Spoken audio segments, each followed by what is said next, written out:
send Liam Neeson after him. You're not selling there Neeson. These guys being jerks. I don't have a lot of money.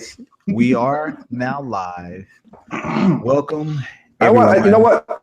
What? Sorry, Doc. I want to get one thing out of the way. I wanted to do a video about it, but my phone got messed. The phone got messed up. Like I was traveling or whatever, and hope you guys can still hear me. I'm gonna move closer to my router. There's an article that just came out from Gamitsu and from your game about Sony that I posted. And they talked about the whole Sony crossplay. The crossplay, the excuse for the crossplay. I don't care what Sony say. So I know what Sony said is for legal reasons. Something I've said many times. They're saying they're the platform leaders. They want to think about their customers. This is a game. This is a mostly kid-centric game. They don't want to crisscross between Xbox, PC, mobile, and the Switch. Bullshit. I get that. Yeah, but it's still legally. It is true, and I'm not going to argue that. That's not my point to arguing that. Because the reporter did ask them, well, Nintendo is more family-centric than Sony, and basically they danced around that. My point would be this: I know a lot of gamers who said it was bullshit. Let me see y'all talk about Sony doing that shit now. Yeah, y'all hated Nintendo for that legal talk. Let me see you say that. I don't care about Sony because that's legally, that's what they got to do. That's their thing. Let me see what y'all who said that stuff go down and say you're gonna defend Sony from that crap. I mean, okay, that's their right as a business. They can do whatever the hell they want. But I'm telling you that the reason they don't want crossplay on the PlayStation Network between PC and other systems has nothing to do, because if it would, how many times have we all played games that were multiplayer on a Sony system and you still have people coming up there on voice chat talking all types of mess? So that's I know that. I got you. Like I said, but we can't argue something that they said, like I said, it's legally. So I'm not arguing that. As you just said, it's the biggest thing. My thing is to the gamers who talk that bullshit. I'll say. Y'all hated Nintendo. Say, I'm a big boy. Let me choose. Let me buy them or whatever. Look, let's keep it real, Liger. It's Sony. Look, you're gonna hear rats pissing on cotton, which you know what that sound is. Silence. No. But that is true. That is true. But it's half and half. It's half and half. Wait, Doc. I will say this. It's half and half. I know the Sony guys ain't gonna do that. So you're right, Red. I'm talking about the Nintendo dudes who say certain things behind the back and slide. For channels. I mean, here's the thing. I'm gonna keep it real. I don't really care about crossplay because I'm not that heavy into online multiplayer games. And the only online multiplayer game that I'm really excited about coming out this year is a console exclusive. So if you find a way of doing crossplay with that game, Sony and Microsoft, you're probably gonna get stewed. That's Splatoon 2. But I was saying other people that we've known that said the stuff. Yeah, I know what you're talking about. Well, since we're on the topic, we will start out with Sony and their conference. And just so I can let the viewers know, this is the OGAL number 14, I believe. I do think that's right. And today, the introductions, we're just gonna go ahead and continue where we left off. Into it. Yeah, Sony's conference. I will go first and say this: it wasn't bad, but it wasn't good either. Are you the game idea guy? Let me explain. The hell? I hadn't even watched this video. You got bad, average, good, great. Okay, let's just say that. It wasn't bad, but it wasn't good. It's right there. And I say that because everything they shown was either a multi-plat or we knew it was coming. To me, I'm gonna have probably some haters out there, but I'm just gonna go ahead and say it. When the hell did we get to the point where DLC announcements and expansions were a popular thing at a press conference? For example, I can understand it with Breath of the Wild, but Nintendo did not set aside time. They didn't make a whole announcement centered around just Breath of the Wild having DLC at a big ass gaming conference. It was more of a side note. Hey, guess what? This game is coming, but for the first time ever, we're gonna have DLC for it too. this is the second or third time they've done this, where they did it with Infamous, Second Son with the First Light DLC. They did it with, I think it was Last of Us. It's like, why are you guys announcing DLC as if it's bigger and more important and better than the actual game that it's for? I mean, I don't understand that. To me, if you want to mention DLC, fine, but don't mention it as if it's a big ass announcement. They make it seem like, for example, this new, Horizon Zero Dawn DLC is going to be better than the original game, or and bigger. It's like it's going to be a small expansion at best. You want to know? Same thing for Uncharted. Okay, it's going to be an expansion, and I don't care if you can play it standalone. It still will not give you the same amount of playtime as the original damn game. You want to know what? Sony hyping up fucking DLC and expansions feels like. It's like you go to a restaurant and you're like, you order the appetizer, a salad, and the entree and dessert. And you're like, bring out the appetizer and salad first. And before they do that, for some reason, they give you, they come with the covered plate. And you're like, oh, my food's here. No, this is just the napkin. And all this fanfare for a damn napkin. That's basically what Sony did. They gave you huge fanfare for not even something edible, just a napkin. It's like, I already should have had a napkin here. Why are you wasted my time. You wasted my time. And now I do have a few cliff notes here that of things that I watched their entire conference. Which, hey, I give them 1 point for this. It wasn't nearly as long as it has been in the past. In the past, it's always 2.5 hours of complete boredom. This time, it was actually about an hour. I said, "Oh, you kept the boredom to a minimum." I got to give you credit for that. Better man at me. But the first thing here that to me was a complete joke. I don't give a shit. I would admit I'm not the biggest fan. And I'm probably not going to even buy the game for Switch, but Skyrim VR. Fuck no. I mean, I'm sorry. You know what that is to me? That's the same thing they did with Grand Theft Auto when they ported it to PC and aging consoles. So you basically gave a game a first-person mode, a third-person game. I don't understand. That was complete BS, Sony. If you're trying to push VR, which you already know is a flop, I'm sorry. Skyrim wasn't the place to push it. It really wasn't. That is a complete joke. In fact, all the VR they showed off was a complete joke. It was. And it was so much of it. It seemed like every minutes there's always a new VR announcement. They put in too much R&D into it. So they got to push it. I mean, it makes sense. Kill it before it bankrupts you. But here's the thing about VR: it's the only people who picked up the VR is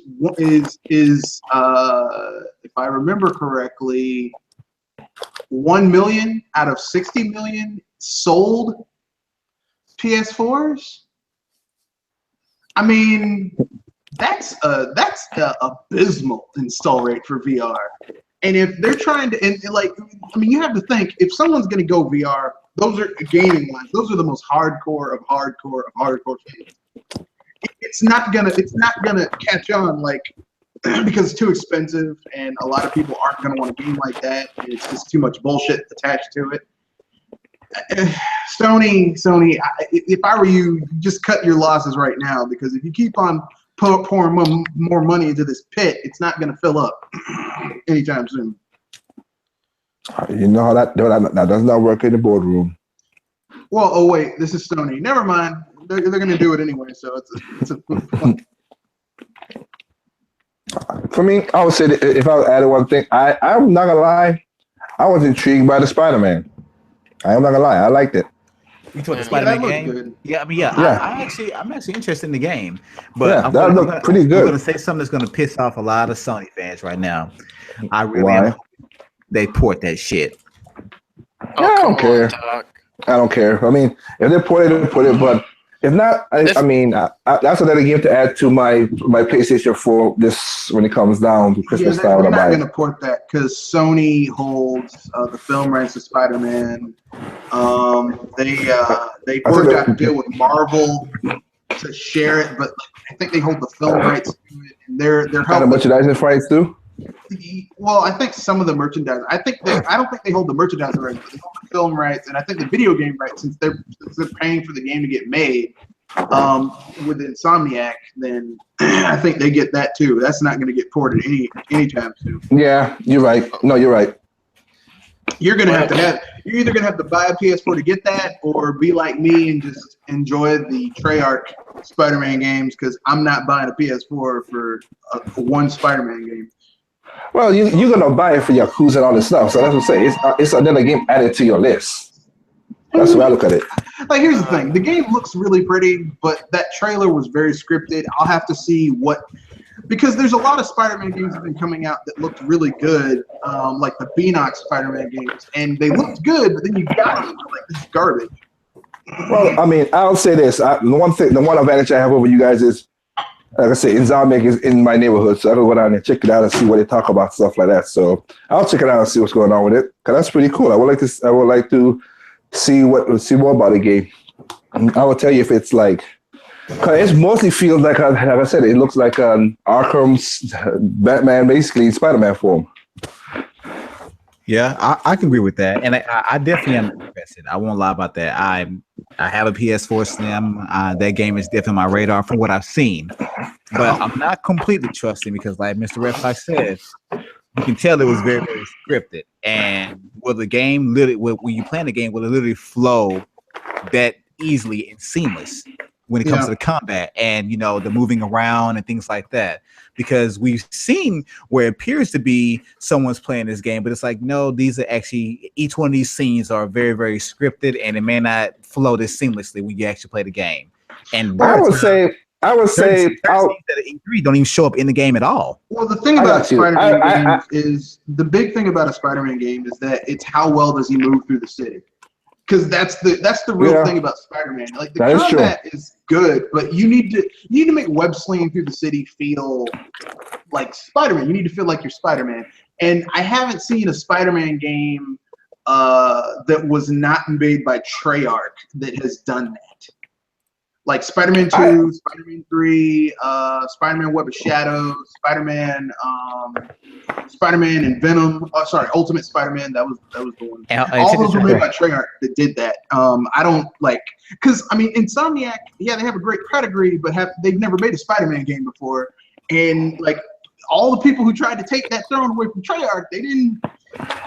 I mean, I give it Insomniac a little more credit. I mean, they did pretty good with Sunset Overdrive. I was just gonna say that. Like, I give them, like I said, their pedigree to me, it speaks for itself. So I'm not gonna. I give them the benefit of doubt. But Middleman in the chat, Overdrive is not the movement in Sunset Overdrive is not the same as you have in a Spider-Man game. I know, but it's still fluid. I mean, when I played Sunset Overdrive, it was not. Yeah, I mean, it's all about movement and kinetic energy, and they got it locked down. Sometimes the same thing with some of the Ratchet and Clank games. So I have no problem with it. And I'm hoping this is not true, but Middleman said in the chat, he feels Spider-Man is going to be a QTE fest, and I could kind of see that based on the trailer, but I'm hoping that's not the case. No, like I said, that is, if I don't say anything, I will give you that as a gripe. Yeah, it was. Like I said, that was a specific scene, a lot of QTEs in there, and I can see that. I'm not going to deny that. So I can see that in the old Spider-Man games. I mean, the thing about Spider-Man is that, like, Spider-Man, when he's fighting on the ground against other people, if you try to like make it into like a brawler, it gets kind of gimpy. So you kind of have to do the best you can with what you got. You know what I mean? Well, but like I said, in the past games, they worked some of this stuff out. Spider-Man 1 and 2, the movie was pretty good. And I played the Ultimate Spider-Man, which was also pretty good. I like that. So they have the ups and downs, just like Batman, just like, well, we can't say Superman because Superman never had some good games. So just like Batman and X-Men. X-Men has some good games. X-Men has some bad games. But like I said, I'm one of the person, I will be rough to talk about. I stand by people's pedigree and get them the benefit of the doubt. Insomniac has not really done anything really underhanded and broken games-wise, so I'll give them a benefit of the doubt. Like I said, we'll see what happens.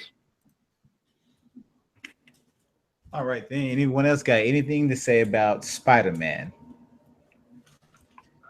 They just took the words out my mouth. Okay. Listen. All right, then. Well, we'll move on to the next thing I noticed about that conference. Monster Hunter World. My thing is like Mhm. people are actually like celebrating the fact that it's not this series is not exclusive to Nintendo anymore. I'm like, it's a spinoff. It's not Monster Hunter 5. It's an MMO. And where Yeah, and it also it was never exclusive to Nintendo anyway. yeah, like Yeah. where It was never these was. guys? Like where were all these guys when all these Monster Hunter games were like on Wii and 3DS and stuff? On PlayStation 2 and PlayStation 3. And PSP and the Vita. Well, Yep. yeah. Well, I think there was one on the Vita. No one on the Vita. There was one on the Vita, yeah. I mean, it's a So- moot point anyway, because like here's the thing, okay? Capcom right now is milking the shit out of Monster Hunter. Yeah, Mhm. I would have to agree. If you think about, okay, since I'm not a big Monster Hunter fan, I like the game, I respect it, but I'm not a big fan. I own Monster Hunter, 3 Ultimate for the Wii U, played a few hours of it. I did like it, but I like a more story-driven, game of that type. But Nope. here's my thing. They're releasing this game for the PlayStation. In my opinion, the ones that are talking all this crap about it's back on Sony, whatever. Let me tell you something. You probably don't own a Monster Hunter prior to this day. Let's just be real about it. You probably don't own one, never cared about it. But at the end of the day, this game is going to flop on the PS4. Yeah. It's going to flop because the fan base, the real fan base of that game, is not on PlayStation. It's on 3DS. It's on Nintendo consoles. It may have been. I wouldn't say that. PlayStation I would 2. not say that. I would not say that because if a lot of people did buy it in Japan and they budget their stuff pretty good, they can make money off it because it Monster Hunter 3 and the other stuff before was making money in Japan on PlayStation and PlayStation Vita. Well, Monster Hunter 3 was Right. actually just on the Wii, and the Wii U got Ultimate. Yeah. Here's what I'll say about Monster Hunter. The audience right now is concentrated on Nintendo handhelds because that's where Monster Hunter, the Monster Hunter, Monster Hunter World. I think this game's been in beta for a while, and it has all right installed. I don't think it's gonna do that well on the PS4, and the reason why is because traditionally MMOs aren't really a console thing. And I think it'll do. I think it might do. I think you'll see people on the PlayStation will buy it. And you're going to see a lot of returns of the game because Monster Hunter is a very niche. It's not for everyone. I think you'll see more life for this game on PC, but at the end of the day, it's not going to do all that well overall. Yeah, I agree. I'm not saying I want the game to flop, but even if you listen to, I'm not saying this is a stone cold guaranteed determinant of how a game is going to perform sales wise. But if you listen to the people in attendance at the Sony conference, they weren't clapping for Monster Hunter.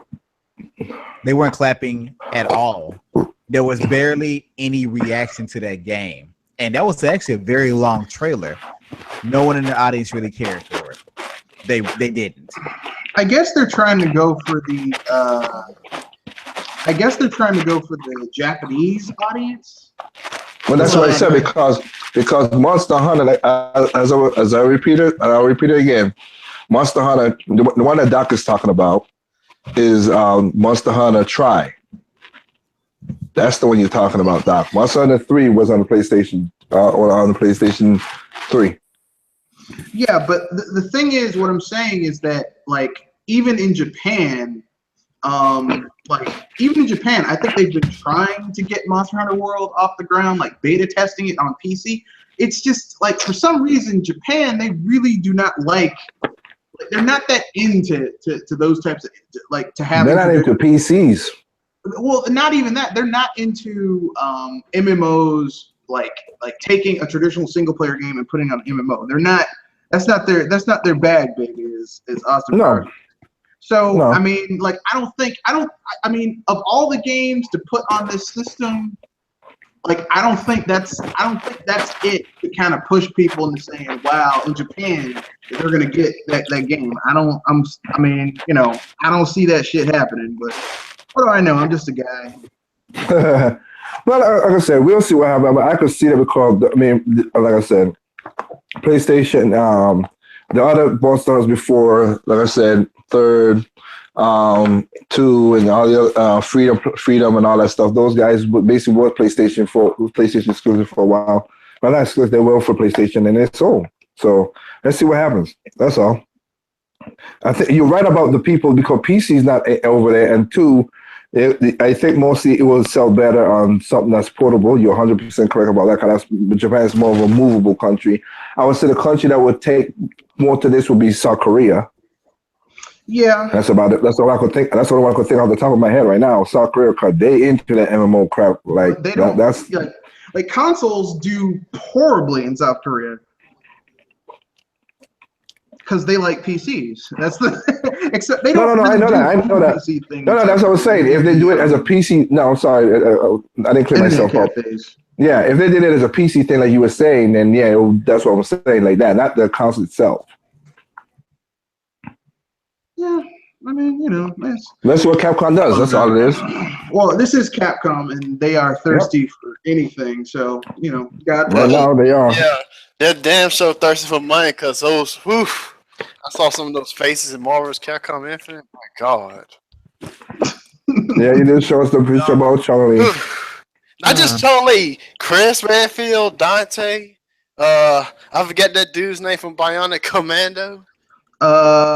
Rad Spencer. Yeah, thank you. Hey, Andre, can you hear me? Are you there? Can you You must be just. Yeah, he he's. might need to drop out and get back in. You're real low. I heard him. Yeah, he's low. Okay. Mike. Yeah, but like I said, I don't want the game to flop. But me personally, I don't see it being, you know, a system seller on the current when it comes to the current fan base of the PlayStation 4. I really don't. Yeah, I could be wrong. I'm not a system seller because basically PlayStation right now ain't got that much of a system sellers no more. Nope. I mean, I hate to put this, but they blew their load early on. You have 60 million. You have 60 million. So what right now will make you go out and buy? Will give 20 million people more other than the VR and the Pro. You've got market saturation at this point. Like the people, okay, you got the hardcore people, you got the people who jump shit from the Xbox because of the bullshit from the Xbox One. You've got the people who like, I want power with the PS4 Pro. So, I mean, there's no place left to go. I mean, they could try and go after the Nintendo audience, but they're gonna do that. But I'll be honest though, but as a person looking at in the industry and looking around, I'll say this. I've said it before, and I said it on your podcast now, Doc. I give Sony credit. I give Sony this just due. Since the PlayStation 2 and basically they're the most consistent of their sales when it comes to consoles. I'm not gonna take video out of it, but I'm talking about like the console of PlayStation 2, 3, and 4. Like they don't want to keep the most consistent out of everybody in the industry. Very true. So I give them props for that. But I think, like Red said, they are basically almost at peak saturation right now. They got nothing really going to push the cotton. They're going to say, I got to go get this right now. Like I said, I might get, or Red, like we get a console. If we're going to get the console, it's going to be there's going to be a crazy sale for it or whatever now. And another game is that you're going to do the same thing for Wii or a Switch, but they're going to be, well, they ain't going to do the Switch because they're going to never drop that price. I did the same thing. I got my PS4 last year around Black Friday, and it was literally brand new with Last of Us, Uncharted 4, Last of Us Remaster, and Ratchet and Clank, $200, all brand new in box. Yeah. So I agree with you. I get no hate from me there. But another thing I want to talk about, and maybe I'm dumb because I didn't realize this sooner. I heard about this game, but didn't hear much after it was announced. But Days Gone, I could swear I thought that was Last of Us. It looked and played exactly like Last of Us. And then until they announced the name, I'm like, this dude is even acting like a dick. Like the guy was like, I'm like, it looks like it looks like a reskin Last of Us. It really does. Yeah, and I'm wondering why is this even on the radar? It's the same thing.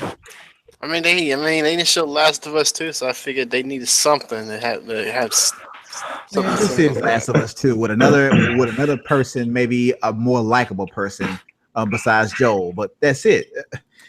I'm sorry that. Well, the game was good, but it looked exactly like Last of Us.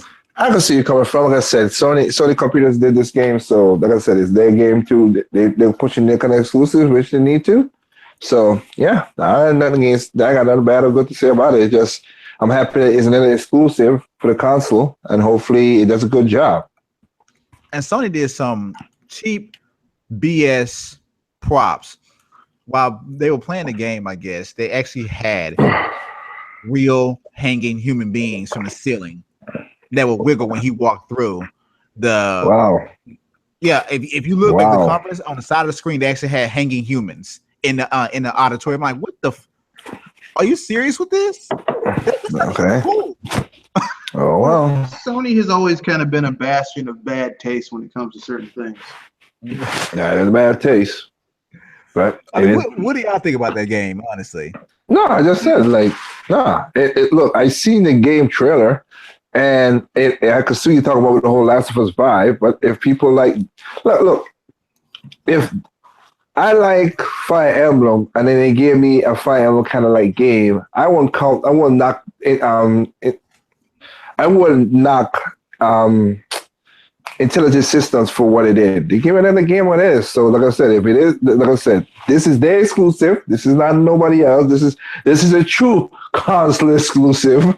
It's not going to PC no time soon, as we'll see. I'll say as we'll see. This is Sony. This is Sony. This is SIE. So it's not like somebody else doing it, whatever. So this is their stuff. So let's see what happens. Oh, Santiago, you wrong for that. He said Last of Us Redneck Edition. Here's what I'll say. Here's what I'll say about the game. Just me personally, I think we've reached a saturation point with zombies. Like remember a few years ago, it was Nazis. Like it was getting really old. You were always killing just Nazis, and then it was aliens, and now it's zombies. I'm pretty much I'm tired of fighting zombies all the time. It's old, it's tired, it's repetitive, and I wish they'd do something different. But it is what it is. Yeah.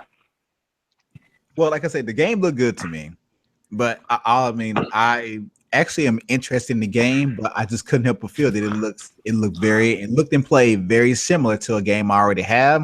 And I just felt like it seems like I'm going through the same shit with a different skin and different name.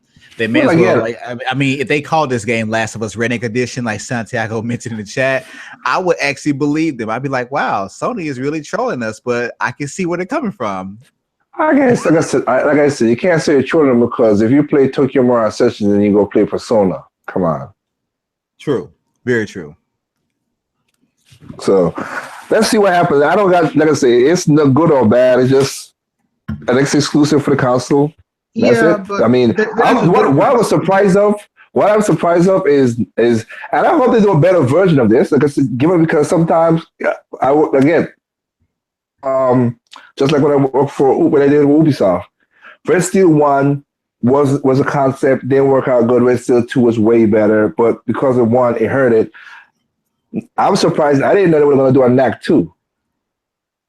Yeah, I heard about that. I didn't know, but I hope they do a better job of it. That's all I say this time. Yeah, I was like, look, no one was asking for this. I know you're like, well, we can fix it. We can make it better. Look, NAC 1 was not exactly what I would call like the best game ever. No, it wasn't. But like I said, let's see if they learn a lesson, because it's one of those things where you might learn to make something better, or you fall flat in your face. That's something. It's up to them. Up for that. They want a certain audience.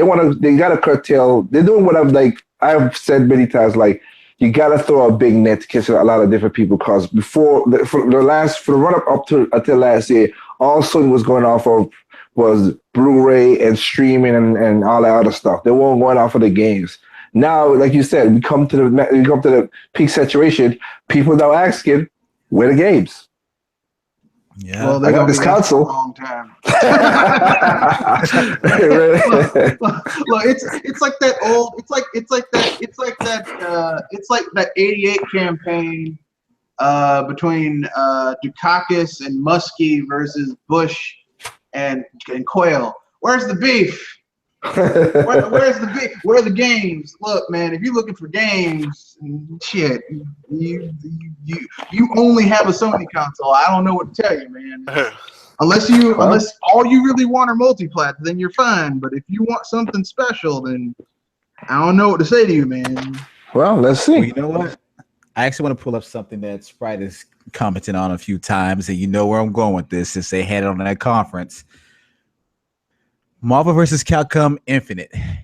First, I do not understand. Okay, we saw the initial reveal of the game, okay, which is a CGI trailer. Then we saw another trailer that had a little bit of gameplay in it, actual gameplay. Why, after we've seen actual gameplay, we're getting yet another CGI trailer? That doesn't make sense to me. And two, I agree with what's been going on, on social media right now. Those character models, yeah, they look pretty bad, bruh. Capcom. Marvel 3 looks better. Marvel 2 looks better. I don't know what Sony's paying you, but if they paid you to make a mess like this, I suggest you just really give them a check back. The game's a multi-plat. I'm just saying. Yeah, it's not on Sony only. Like Marvel Infinite is coming to everything except the Switch because reasons. I just know. Look, man, and when it was first pointed out to me when I think it was Sprite that made the comment about Chun-Li's face, and when I saw it, I said, "Oh my gosh, that is awful. She looks like a heroin addict." Maybe she is a heroin.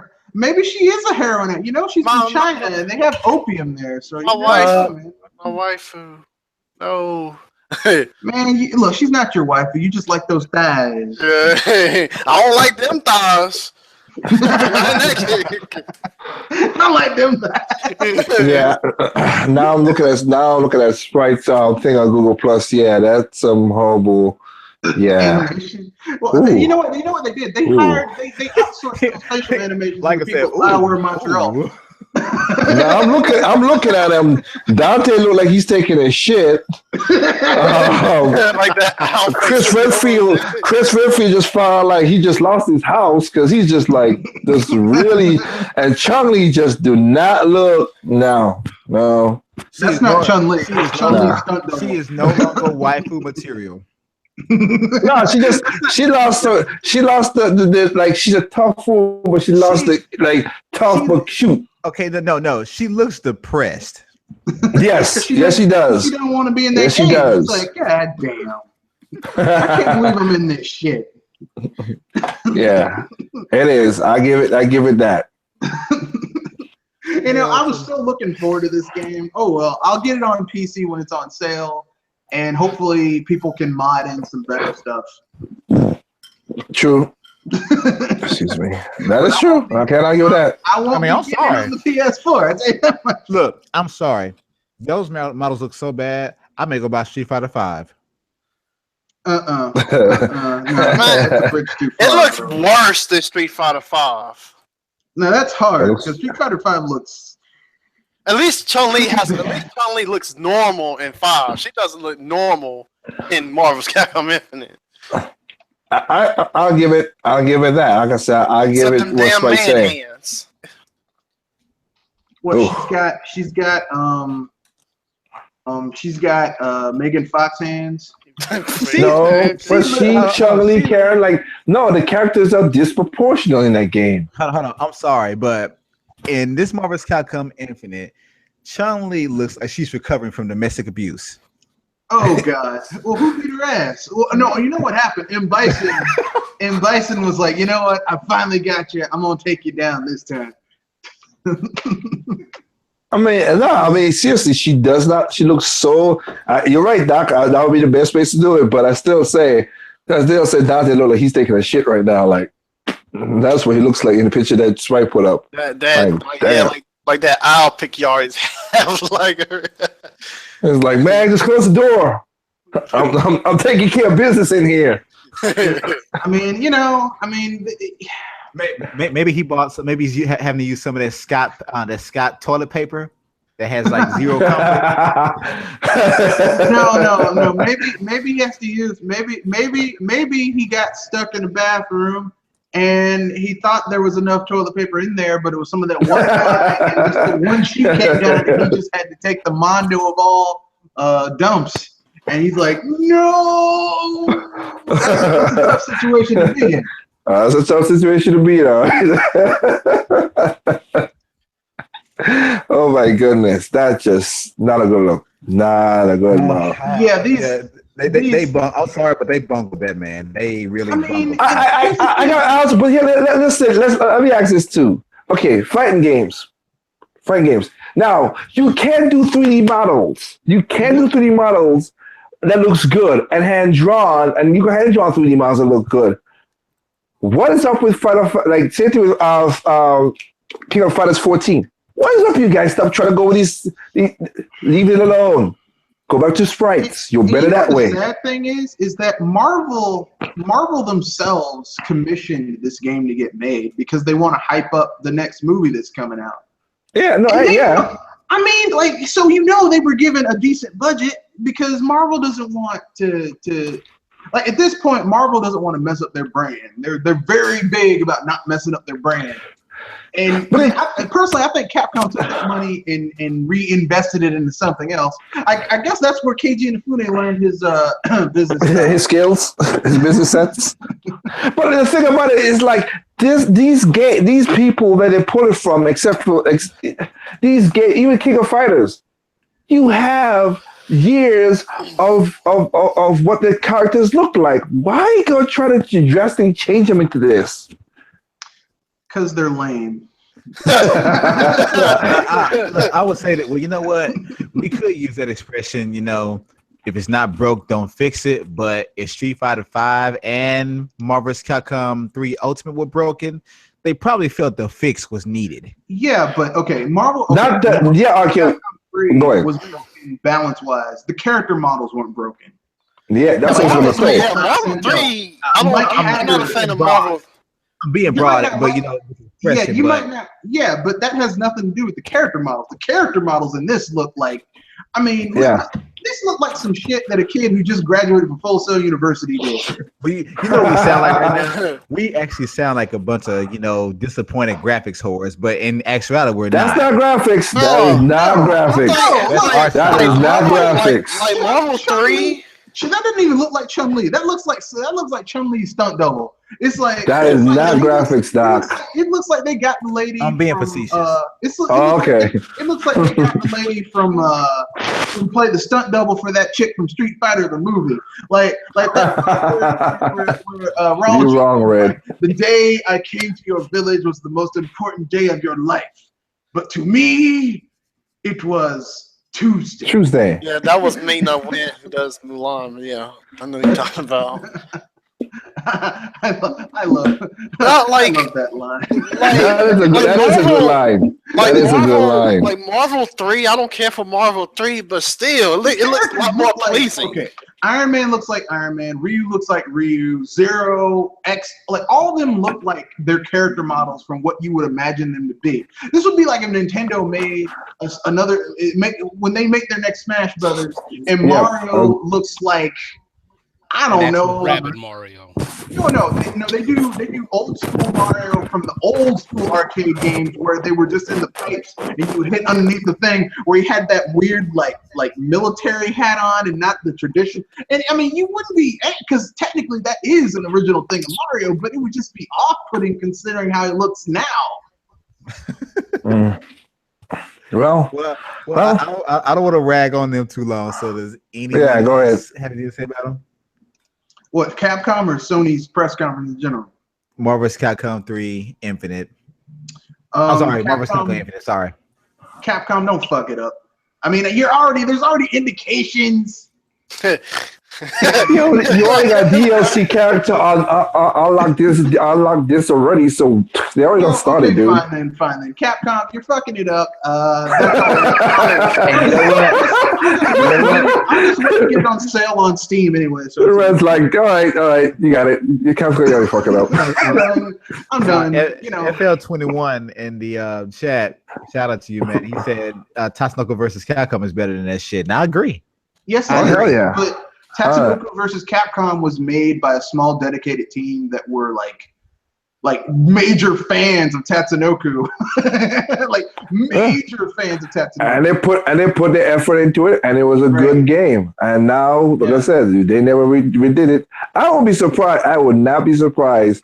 Not now, maybe about 3 years from now, they do a remake of that game and it's gonna be on PlayStation, Xbox, and PC.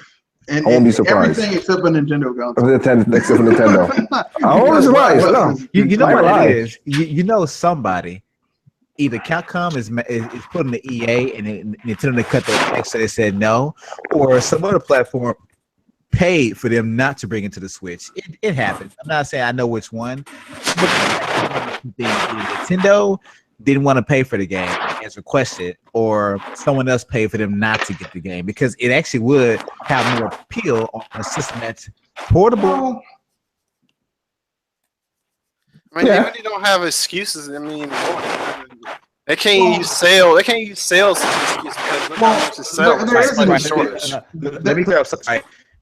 To these companies, the only excuse they need is if they're not getting a paycheck just for even considering putting that game in your console, they don't want to bring it to your console. Well, there is an excuse, and I hate to say this, but I'm going to have to come to their defense. Right now, the Xbox One is at around, I want to say 17, 16 million units install base. The PS4 It's around 30. is around, I want to say around 50. I mean, I know they announced we sold 60.4. Look, listen, Sony exaggerates their numbers all the goddamn time, so I don't trust anything they say. So basically, I'm going to unskew their numbers. Let's keep it around 50. Okay, that's still very large. Basically, if you combine the two, you're looking at around 66, 67 million install base. Basically, they have and plus PC, so that's add another 100 million on top of that. That's a larger install base to cater to, and they have a better chance of making some money off of it than the Switch, unfortunately. Which, even though it's really hot right now, they just that wasn't like an excuse when those consoles first launched, though. Yeah, it's really hot right now, but they're like Capcom doesn't. Like I said, 40% of Capcom is owned by an American bank, and the only thing they give a shit about is return on investment. There's no business acumen, like understanding the video game industry and like how trends work and install base and what's hot right now, how to build an install base so you have years and years of support. Like the only person at Capcom doing this job is the Monster Hunter guy, and I'm getting burned out on his shit. I put this in the side tab. I'll repeat it here. It's kind of, I mean, we know the sales how the Xbox One is, but yeah, these Japanese companies still prefer that platform than Switch, considering they send their games out to die on Xbox One. They're sending game out to die, but it's an easy port. That's what it is. Yeah. But I mean, let's keep it real. If you're a Japanese company, you put anything that's very Japanese centric on the Xbox One, the Dude Bro console, you would have done better taking that out back like Old Yeller and shooting it. That's fine. I love you, Old Yeller. Like I said, I mean, they passed a million Final Fantasy 50 over a million on the Xbox, but again, it's not going to be a thing. But it's just an easy port. That's all it was. The systems are similar. It's an easy port to system. That's all it is. And hey, I can't argue that you want to again expand your fishing net to catch more people. Which is, hey, if I get a million, even though it's said to die as Red said, it is true. I'm not defending. I'm just saying that it's sent to die, but at least there's a million other people that bought a game and give some kind of money. Well, I mean, okay. Yeah, but there are games like AAA Japanese games that are hitting the Xbox One. They aren't even hitting a million. They're hitting. No. Even hitting 100,000. Okay, like it's kind of like with Microsoft and the Xbox One in Japan. Like once you start selling less than 300, 200 units, you got to kind of say to yourself, you know what? We need to reevaluate what we're doing here. That is one thing I will say to Microsoft. I hope you know what we're gonna sell. We basically just want a limited run in the Asian markets because it's different Asian markets. I'm not gonna say Japan only, but just push for Europe and America only because you're just losing your ass off in the first place. Well, I mean that's the thing in the Asian markets. Andre, in the Asian markets, the Xbox it's a non-entity. Even if it's there, they won't buy it. I mean, okay, if they open it in China, they have their knockoff consoles that they prefer, apparently. The Blade, yeah. I mean, in Korea, they released it in Korea, not North Korea, because, I mean, come on, North Korea. Well, you can't use nothing in North Korea. Yeah. South Korea, I mean, basically, like, they game, like, okay, who has a foothold in South Korea? Nintendo with their handhelds, and it's just a PC. Yeah, I would say it's a PC-centric culture. Yeah, very PC-centric. And so Japan, look, let me put it this way. If the Xbox was a person and it was on fire in Japan and a Japanese person could pee on it to put out the fire, they wouldn't even do that. That's how they feel about the Xbox in Japan, generally speaking. Now, there are your hardcore Japanese fans, those and expats. Those 160 and expats who live in Japan and people in Osaka on the Marine base. But generally speaking, like those 160, those poor souls, those brave people every month when they do the NPD in Japan, the NT creates, and there's like 116, 120, 350 people buying Xbox Ones. Those people, God bless it, you're doing God's work. Yeah, the media create numbers are like sometimes some weeks is like 60,000. Sometimes it's 60,000. Sometimes it's like, which is you know. I was gonna say that's the best if they could pull it there, but that was back at the hype. Now they're coming down to like 500 to 200. Yeah. And here's what I want to see. They have the 360 still selling over there somehow. I want to see the 360 sell exactly 360 units. One of these days, just 360. You're stupid. That would just really bring it on. Yeah. I'm not sure what the hell happened, but You all got of a sudden, kicked like, out of your my own connection cash, dropped. Yeah. Yeah, it happened to me sometimes. Go. Well, it's still, sometimes that does happen. The host get kicks out of it, man. Bastards. Well, the next thing I do want to bring up, and I mentioned this in yesterday's podcast, but this game finally made an appearance again. Detroit looks very interesting. However, it seems like one of those heavy rain kind of games. I think isn't it a David Cage game? What? Isn't it a David Cage game? I think so, but I can't recall. If But it's I'm a hoping David Cage game, then we all know we're getting. I'm just hoping that it doesn't end up being like the Order 1886. That's all I'm saying. Well, David Cage doesn't make games like that, but I mean, he makes cinematic experience. It is David Cage, and he does cinematic experiences. Yeah, because he doesn't like. He used to do games, but now all he does is it's like a movie that you play. So, kind of like Dragons, Space Ace and Dragon's Lair, except for the modern age, so better graphics. What were you saying, Andre? No, I was just asking, were you saying cinematic and super short? When you okay. Because it looks interesting. I am interested in the game, but when I saw the trailer, I was like, I hope this doesn't be one of those games that looks good. It's a cinematic experience, and it ends up being 5 or 6 hours. Well, I don't know what the length, but it is the one you just said at the beginning. It is a cinematic experience. That is for sure. That's his style of gaming now.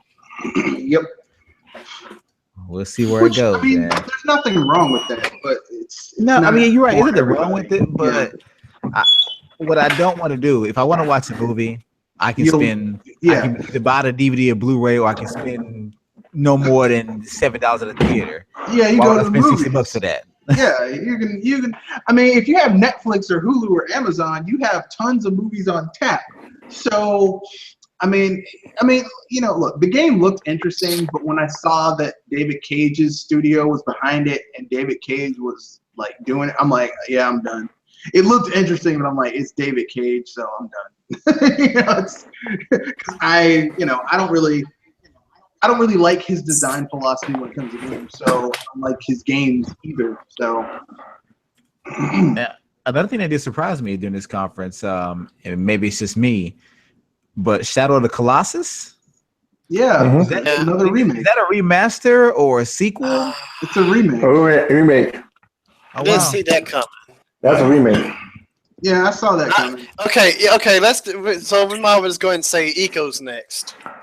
Yeah, but wouldn't it have made more sense to do Eco first, since Shadow of the Colossus is a sequel to that? That's what I'm saying. Why is it Like, ass why would you? backwards? I know Shadow of the Colossus is easier to market though, because Eco is just a little too. And weird. also, Shadow of the Colossus were more known than Eco. Yeah. Even though, here's something you might not know: Eco sold more than Shadow of the Colossus. And it's No, I know that. But it was, like I said, it's a name brand. PS3. Yeah. But I mean, If you tell a studio, it looks good. Listen, if you tell a studio, people will say Shadow of the Colossus before they say Eco. Yeah. But at the end of the day, it was still a very niche title. Mm-hmm. Yeah. Very niche. But as you said, like it looks good. It looks really good. I hope it does well.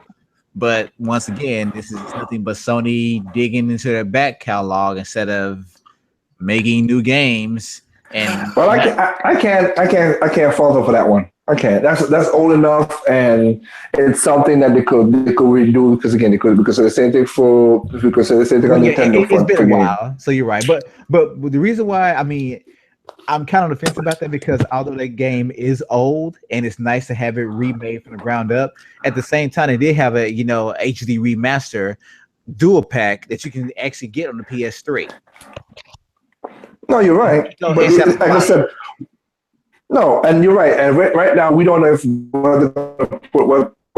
they could put a different physics engine in there, do something different. Well, like I said, it is a remake. It's not like they could do moves and make the Colossus move way differently. So let's see. Okay. Anybody else want to comment on that? Nah, I ain't watch it. I was watching the game. I mean, I didn't watch none of that. I didn't watch either. I'm just reading the minutes from another website. Yeah, I did actually watch it. I actually watched the entire. You're a brave man. You're a brave man. See, I did a site called E3recap.com. I just kept refreshing the page every 5 minutes and had like little tidbits. I didn't watch Nintendo's thing. I was out. I came home. I saw it. I was like, "Oh, that's cool." But you know what though? I have to. The next topic. I do want to say this. And I have to shout out to Dr. Trey on this.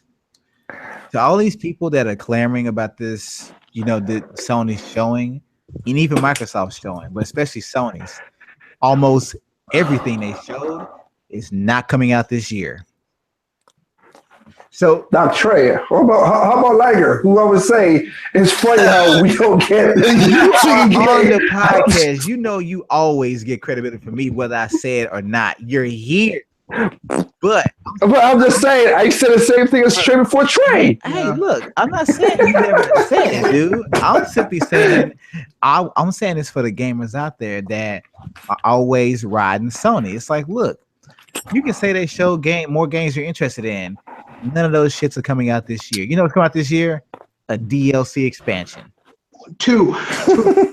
DLC and then an expansion. So there you go, folks. 2017. Oh yeah. I think they also maybe get Destiny later on this year. Destiny 2. and Call of Duty. Yeah, but those are exclusives. So They actually, I counted. There was actually more shooters shown on Sony's conference than in Microsoft's. Well, we know that Yeah, but that's because they swapped Hey. places. Last generation, Microsoft was writing blank checks.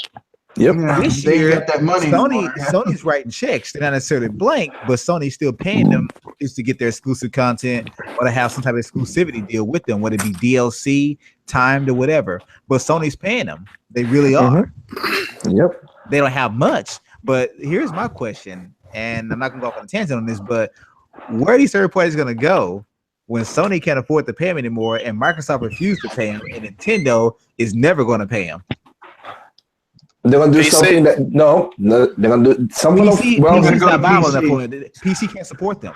It can't. Well, no. Well, I mean, Not that's strictly, what they're not gonna strictly do. PC. No, strictly. No, Doc Not is right. Not strictly, strictly. No. Not strictly, but that's what they'll look. Look, we've already seen that even when these third parties work with Nintendo, they will get the end product of FIFA 18. So, with that being said, that leaves us to what would they do if they have no other alternative, or at least no other ultra viable alternative? They'll go PC and mobile. Not really. And they'll go PC and mobile. I'll say this. The ultimate end goal will be this. There's two things going to happen. And it's been happening since the seventh generation. They're going to shut down, or they're going to really take a look at their budgets and stop doing stupid shit with their budgets. Well, shit. I can see that. That's it. That's the end game. That's just the end game. You're going to have to, stop doing stupid shit and fucking fly right. That's what you're going to do. Or you're going to fall. mean, that requires good business sense and people to understand that. It does that, but when you push it to a corner, you might do the right thing in the first place. Because I give my hats off to Guerrilla Games because they budget Horizon Zero Dawn the right way, and it made money. I can't hate on that. They budgeted it the right way. I agree with you, but here's the thing. Okay, for Guerrilla Games, because a lot of the studios at Sony are a shell of what they used to be because they had to downsize and people had to go because Sony was losing way too much money with their studios. So they've had to learn how to budget. But I'm talking about the third parties like EA, Activision, Ubisoft. Because they want to be big. And in order for them to be okay, EA wasted, I don't know how much money it takes for you to be a co-op to have a conference at E3. I'm guessing buku cash, more than I would ever spend. And I'm a business owner. I do all right for myself. And EA literally went up there and had a press conference for games that were going to be shown at Microsoft's and Sony's shit anyway. I mean, you can say whatever you want to about Activision. At least they aren't dumb enough to have a press conference. Look, they're going to show our shit anyway. What's the point? That makes a lot of sense. I will have to completely agree with that because Activision knows. So one of these companies is going to pay for all the marketing to market their game, their next Call of Duty on their system as if it's an exclusive, even though we know it's not. But yeah, so in 7th gen, it was all Xbox. This gen is all Sony. And just for Battlefield, same thing. Last gen, EA and Battlefield were in bed with Sony. Yep. Sony did all the marketing for them. This gen, now Xbox is doing the marketing for Battlefield for the most part. But somebody's always paying for their marketing, paying their bills. So to them, it's like, look, and even in 7th gen, even in 7th gen, there were times when Call of Duty would get mentioned on both camps, in their press conferences. It's like, well, hell, we don't have to do shit. They're going to actually promote us on their own conferences. We ain't got to have our own. That's just smart. And I'm not going to knock Activision because look, if you can get someone to pay for your marketing twice and do it themselves, and then all you got to do is just make the damn game, shit, I'm not going to look. That's better than EA. We paid all this money to announce games that are going to be shown on other people's shit anyway.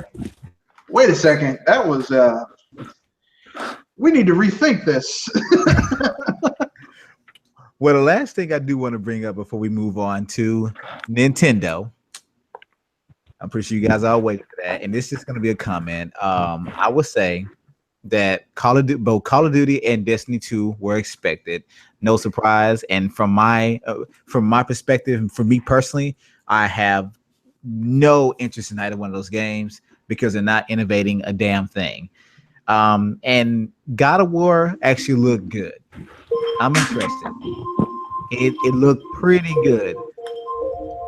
So I won't say it's a must buy, but I am definitely interested. I already have the other all the other God of War games, but yeah, so it looked pretty good. I give them credit for that. So now that the bullshit is out the way, Nintendo, how can you so comfortably take a shit in people's mouths and not hand them a napkin? I don't get it. Because to me personally, this felt almost on the level of 2014, but more so, in line with 2016. It was a damn good conference. They only mentioned a few games that come out next year. The rest of them come out this year. Yep. And I have to tell you, they did more in 25 minutes. They showed more prominent games than Sony and Microsoft did together total. Everything in Nintendo's 25 minutes, I was like, I want that. God damn it, now I gotta buy that. Well, I don't know if I can afford to buy this, but it's everything they showed I actually wanted to own. And that pissed me off because I own a lot of stuff now that I really don't have the time to play. I'm still catching up on some Amiibo. Well, you gonna own some more. Oh boy. I told Jay Fleming, I'm like, dude, your portfolio is fucked. You talking about that? You ain't got a portfolio now. Yeah. Here's what I'll say about Nintendo's E3. And for you people who said that Sony won E3 or Microsoft with their triple Xbox won E3, go home, you're drunk. Here's what I gotta give it some credit for. The same reason I gave Ubisoft credit for opening their conference with the Mario Rabbids game. When I saw Nintendo show off Rocket League, I was impressed, and I had to give Psyonix credit for. I'm like, you guys, this is the way you're supposed to do a port. Third parties, are you listening? Based on what they said, what has been stated, and what we've seen, this is the way a port should be done, in my opinion. They specifically stated all the features of those games are coming over to the Switch version, on top of exclusive modes to take advantage of the Switch and its unique design, as well as DLC such as the Mario and Luigi hats. That's a port. And it's only $20 like the other platforms too. And here's something, and here's the third thing. It's not just enough. Well, it's portable. That's not enough. Okay, you need to have some other thing. The fact that you have all the other content from the other games plus exclusive content that is going to stay exclusive, because there's no way you're going to Mario and Luigi hat in your fucking games, Sony, Microsoft. Is that game online only? I'm not too sure. Is it it's not online. It has no online. I have it for the Xbox One. Okay. Yeah, it has a single player. Yeah, it's actually a fun game. Cool concept. It has a local co-op. Yeah, I mean that's cool. That's good. That's again the only console that's keeping local multiplayer in the console. Yeah. Seriously. And Santiago in the chat said, "My poor wallet." You got that right. Shit. All you ain't got that wallet. Even my wallet, it's my bank account. Like, dude, please. I don't know if y'all saw. Number. Yeah, I don't know. I put out my usual. I put out one as usual, and then I switched it. One I had two memes. Well, three memes. I had one was with Samuel Jackson, and he's like, Nintendo fans are like, "What's left in your wallet?" Basically, that's what it is. You have the other one where the guy's putting the guy is saying addicted to internet, but I switch it around and just you got somebody's hand coming through the internet TV and he's choking the guy's it says bitch, Give me your money. And the last but not least was because I did not. I saw. Like I said, I got the press release for what it is, and I saw the Mario stuff, but I did not think it was Mario. I thought when it says Minions, I thought it was like a for the Despicable Me. I didn't think it was the Mario Luigi Saga Minions game. Oh, Bowser Minions, yeah. Yeah, I was like, son of a gun, like it says like add one more thing. I'm like, God dang, man. And you know what's so funny, man? Like, I'm sorry. I'm being very literal.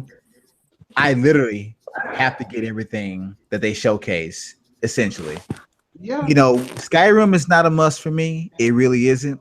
But pretty much the rest of it, night is FIFA, but the rest of it, I'm just like, I gotta buy all this stuff. They showed me nothing but things that I want. And maybe it's because I'm a Nintendo fan. I love their games, their experiences. But I'm telling you, as a gamer, when someone shows you only stuff you want to buy, and it's not just one or two things, but it's like 10 or 20, you kind of start feeling bad for your wallet, and you start feeling bad for your household. Because the first thing that comes to mind is, well, damn, I mean, I can't get all this stuff, but I must find a way to do it. Because I'm sorry. I'm getting Rocket League. I'm going to double dip. I got to get Sionis credit for that. I'm going to double dip and get that game. That, yeah. And then also, I said this in my upcoming video. I'm going to say it again in this podcast live. Prepare your feelings. All you quote unquote Nintendo fans that were pissed off with the Pokemon Direct, listen to me. I need you guys to shut the fuck up and have a Coke. Take a step back, and I want you to swallow a razor blade. Okay? Oh, God. Wow. That's a little. Okay. That's a little rough right there. Here's why I'm saying that. These people always have the gall to say, Nintendo, you know this was sale. Why aren't you doing it? Oh, why'd you give us Pokken? You know, this and that. No one wants that. Why you give us remakes of this game? Listen, Nintendo, all these thoughts you guys say you have with your MBAs. Oh, I'm sorry. All you have are YouTube degrees. But let's move on. You always think you know. You always think you know what's best for Nintendo, as if Nintendo has never thought about this. But you don't think about the small intricacies that are required to make something a reality. Saying that they should make a Pokemon console game, a mainline entry RPG, it's easy to say, but it's harder to do when you're going from, you know, the 3DS architecture and 360p resolution to, let's say, 1080p. That's not easy. But when they came out and said, yes, we are working on a console, a mainline console Pokemon RPG specifically for the Switch, and he followed up by saying it is a ways off, but we are working on it. Well, it's going back when people were asking the question when I had my podcast and stuff. Like I said, when the Pokemon, there were people who asked the Pokemon company, "Hey, are you gonna have a? Are you gonna do because they thought it was gonna be this E3?" And it said, "We're not working on nothing no time soon." That's why I took it as, and I said, "Wait." But everybody was waiting for that Pokemon Stars and Sun. I mean, Stars and Moon thing. I was like, guys, just chill. Seriously. Yeah, it's gonna happen, but you forget Nintendo is one company. They already had to spread out their resources and get. But that's more Pokemon company than Nintendo.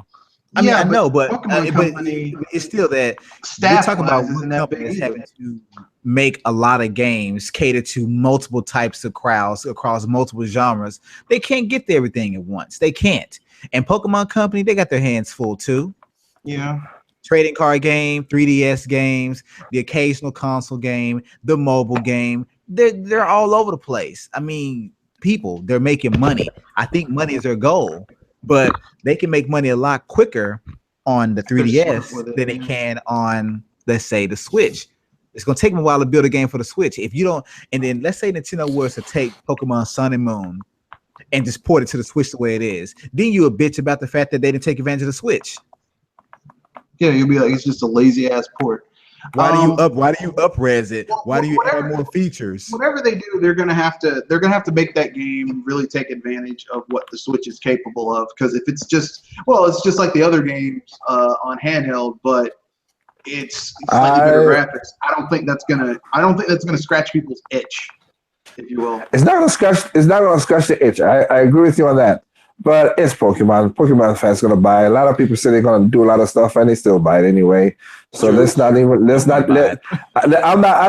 don't like when people try to pretend that they're please.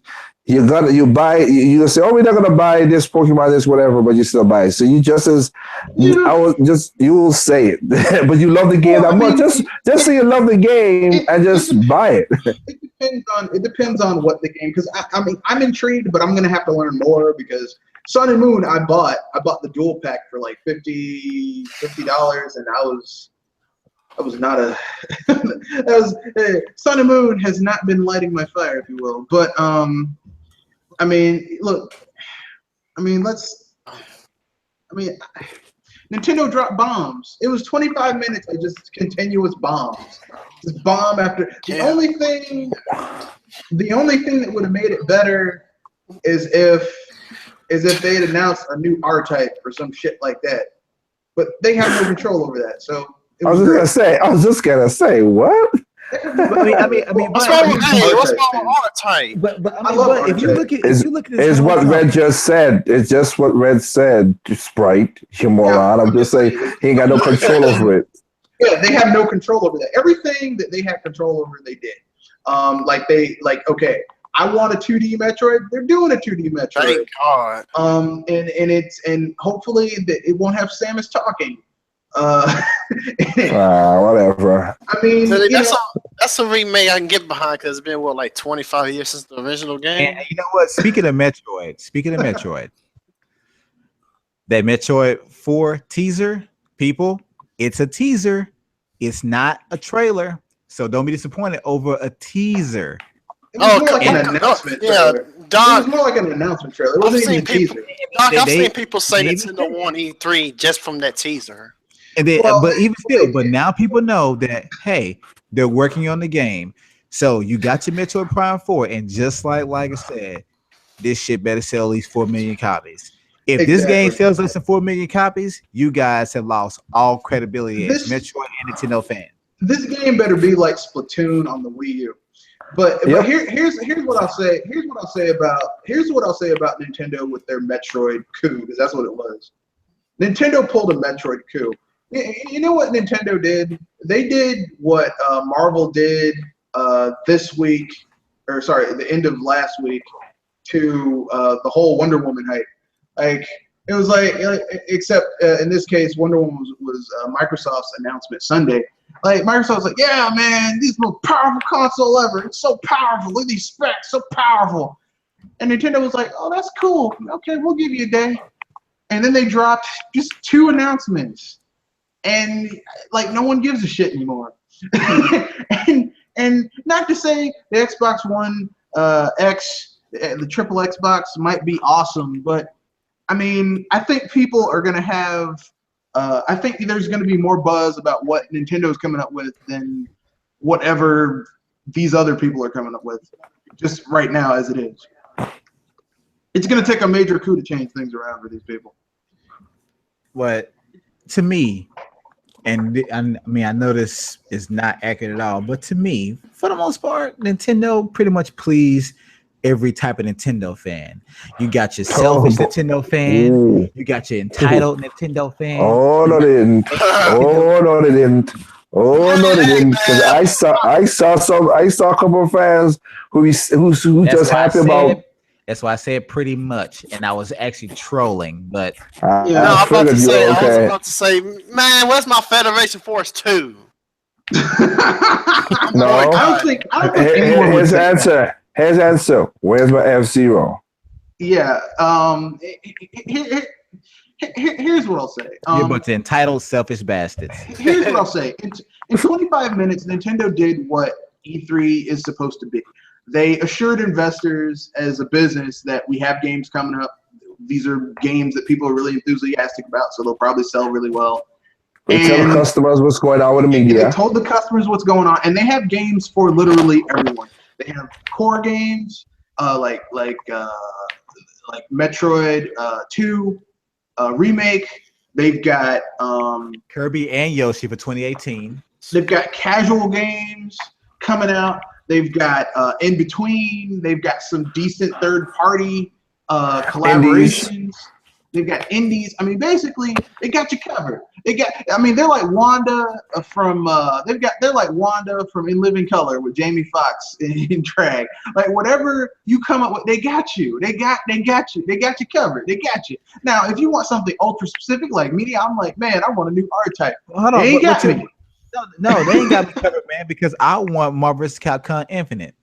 Yeah. Or like you said, they want that F-Zero. Yeah, I mean, if you want F-Zero, go play Red Out. That's kind of F-Zero-esque. Yep. Okay. I have a quick. I am gonna get that game because I've played it on the PC and it's closest. That is the closest game to F-Zero. I have to give it that. But you know what though, I have to say this, man.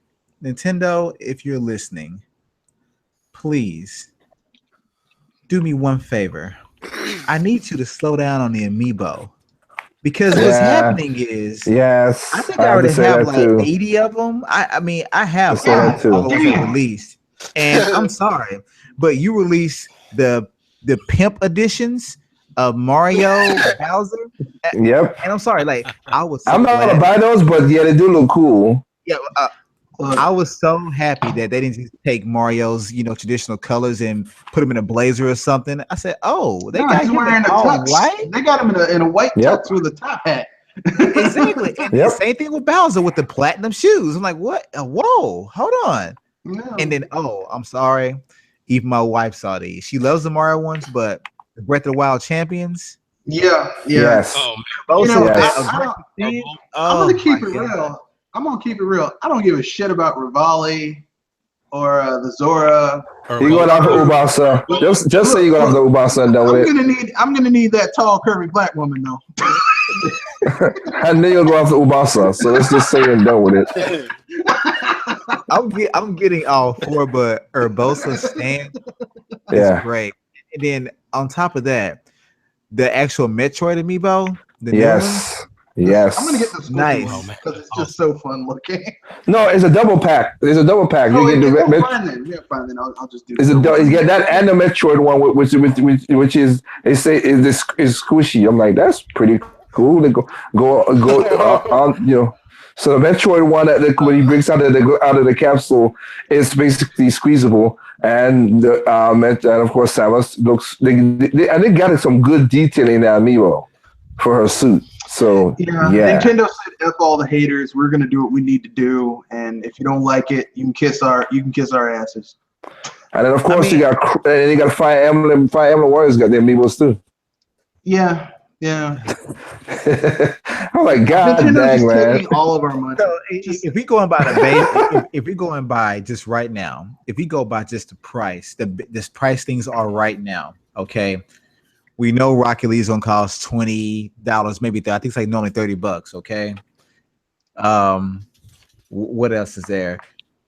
Yeah, if you got your amiibo, you're looking at $13 a pop, and 3 for Mario Odyssey, 2 for Metroid, and then you say the Champions are a 4-pack. I think it's a 4-pack. For how much? It's gotta be $40. I'm not sure what the price is. Okay, I'll keep an eye out for that. So basically, I already got another $100 in amiibo I have to buy. On top of that, I gotta buy what? How many games so far that we know about? I gotta buy ARMS Friday, Splatoon next month. The fact that Odyssey comes out October 27th. I was really expecting November. I was thinking November too. Can I just hibernate till October, please? No, and life will go on. Yeah, I'm sorry. That treehouse for Mario Odyssey. Oh yeah, insane. Yeah, yes. Like I was wondering. I don't say. Go ahead. No, go ahead, Doc.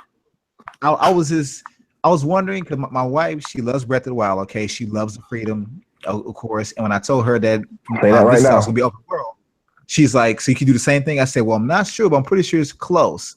but they showed them climbing some trees in a sense, and then the way you can possess different, animals or whatever in the game. It's like body jacking. basically. Body jack It's like, what? I'm sorry. This game looks amazing. It looks like Mario codename Geist. yeah. That is pretty. That's pretty good. That bullet bill looks badass. Catch a bitch. Now I can shoot people with my body.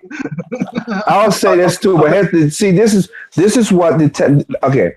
For anybody who's y'all, some of y'all follow my channel and do a channel. I did a video about this Sunday about E3 when I said E3, and here's the funny thing: I lost subscribers because I said this, so I don't care when it comes to my channel like that. I said E3 2015 exposed a lot of people, including Nintendo fans, as just sheeples. Yeah, I can y'all, because y'all just wanted. Nintendo gave you, just like they did this E3 and E3 before that and 2014, they gave information about games that came out 2015. Only one game that came out in 2015, that was Star Fox. But every game they showed came out. Plus, they gave you true gameplay, because even in the Mario thing, the guy was dying. Ain't like he faked it. He was like, oh crap, he died, and he said, "Oh man, I'm slipping up today." Like they're showing you gameplay, true actual gameplay, none of that BS. And also, I just said 2 games for 2018. Boom, bam, done, and give you all the information. And some of these games are collected, like Metro is coming out right around the corner in August and September. Like games coming out, and 2015 did show exactly what it is, and then you got remember, you have Mass Effect announced 15 came out this year. Horizon Zero Dawn announced 15 came out this year. Cancel. Cuphead just got whatever, but it's an indie game that we talked about on your podcast yesterday. But now it just came out again, like. And you know what's so funny about all this? Like, and I agree with you. what gets to me, man, is that I seen people even repeat today, and I think even Contrarian mentioned this, people still rag on Nintendo about the 2015 conference. Look, dude, y'all can't be mad about that. Let me tell you why you can be mad about that. Nintendo told you prior, we're only talking about games that are going to be releasing in 2015. Nothing else. They never said it's going to be strictly Wii U. They never said it's going to be all 3DS. They told you we're going to talk about games releasing this year. And as Liga just stated, they kept their promises up for one game. That was Star Fox.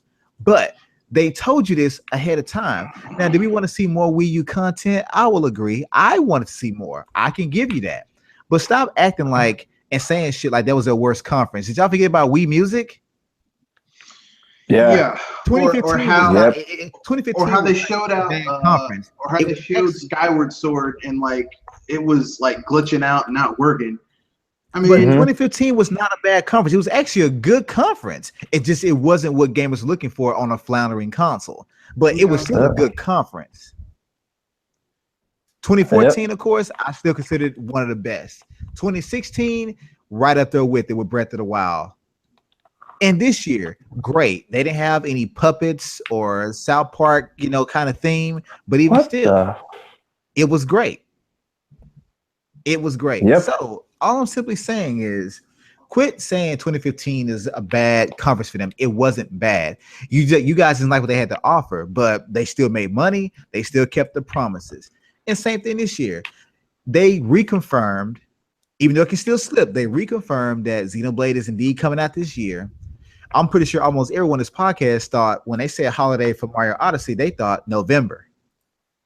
Yep. October 27th, you can say it's November, but the fact that the game is dropping in October, it makes you think about where the other release is going to drop at, because you still got Fire Emblem Warriors, you got Splatoon, you got ARMS. I think Fire Emblem Warriors is going to be September, and I think that that's what we thought of. X is going to be their Christmas game. It's going to be like the November, December game. Just like they did with the original Chronicle X. Yeah. And then of course the Mario Rabbids game, end of August, August 29th. Yeah, August, September. Yeah, I mean, August 29th. Yeah. Nintendo is going to have a major first party game hitting every month. They're going to have major collabs, third party, collaborations Nintendo. dropping. I'll say this right here. The easy thing, you got information, but I'll say this right here, and nobody could. This is objective, but you can call it fanboy, whatever, but it's objective. What Nintendo did at this E3 was give you information, as I just said before. I don't care if they won E3 or not. But what they did, though, still, is they didn't just came out, took the mic, and drop it. They basically bitched out that the mic and said nobody else can use it. Yep. Because their first year of the Switch, no other console has ever done that much games. Nope. In the first year. And that's first, second, and third party. Yep. Hell yeah. They've got all that covered. You may not want to give them credit for the SNK games on the eShop, but those are indeed third-party games. Well, yeah, I think like most of the games on the eShop are third-party games. But yeah, because the virtual console isn't up yet, but neither is their online services. So, quick aside, Yao, man. Okay, so I guess it's about the twin tail. They want a twin tail amiibo. Then make that button nice and round. You want it to be squishy too? And then look what I said. Oh God! So you want her you guys are so wrong. Or behind, or a chest. You know it's behind. Come on, that's not you get there. You know it's behind, Red. Come on. And then y'all says squish needs to also happen to Bayo, Samus, Twin Tail, etc. No, but not Samus in her armor. That makes sense. Oh, and then scroll up a little bit more. No. Some Stimmer, no, Stimmer Kagura, dude. Those will sell out as sex toys. Stimmer and Kagura guys are already just totally. They let it all hang out. We all know why they make those games. Yeah, and you know what? That's the truth. Here's another good comment from Nova Region. He says, after watching the Splatoon 2 Invitational, I don't think any other established third-party shooter can survive on the Switch. I can agree with that to an extent. I can because I watched the whole thing beginning to end. It was great. And funny thing is, ironically, the U.S. lost all 3 of their preliminary matches. Of course they did. But they won. Then they almost swept Japan in the finals. I'm like, God. But guess what? Guess who was ruling throughout that whole invitation beginning to end? Japan. Dynamo Roller, Japan. This dude's name is Dynamon, and he was killing it. He was dominating, dude. He was killing people. It was so bad. Yeah. So I agree with that, man. When that game comes out, I'm gonna lose my mind. That's all I got to say. Oh man, but you guys in the chat killing me, man. Thank you so much. But you guys are a bunch of pervs. Yeah, of course. Yeah, of course. I was just gonna say that. Nothing new there. Hold on, yeah. He said something else about you. Like he said, make a jiggly Siren amiibo and send it to you. Yeah, he's gonna do that. I'll take it and send exactly to Sprite because I fantasize about real women, not fake ones. Sorry. Thanks, Liger. I appreciate it. Yeah, man. That's just why waste the energy on a fake woman when you could actually put real energy in a real one? I don't get that. Yeah, but that's what they want to do. That's what they want to do. So whatever. That's not my thing. I'm sorry. And I will say something else in regards to the games they've shown. But looking at Mario Odyssey, Fire Emblem Warriors, things like that, people, I don't want you getting into your narrow-mindedness and getting on social media talking about the games look rough and rugged and not polished. These games are months away from releasing. You know how Nintendo does it. What you see, even I saw that the Fire Emblem Warriors they showed wasn't exactly. It didn't look that polished. Yeah, I know it will be by the time the game comes out. But the game, I don't even think it looked like a Wii U game. I don't even lie with you. That didn't look like the Wii U of what's the final thing that on the show. Yeah, it kind of looked like a Wii U game, but I mean, like, here's the thing, okay? Most of the games they showed at this year's thing look like they look a little unfinished. I mean, let's keep it real. I mean, not as polished as they would like, but let's keep it real though. Like, they still look really good right now. And like, if they came out, you'd be like, "Well, that looks a little rough," but you'd still be like, "It's pretty good." But the cool thing is that by the time it comes out, it's gonna look a lot better. So that's how Nintendo rolls. Here's a funny thing, because I mean, most of the people in the community, people that have been paying attention anyway, have been saying, for the last couple of years now that, Nintendo always polishes their games up till the end. If you pay attention, you understand that.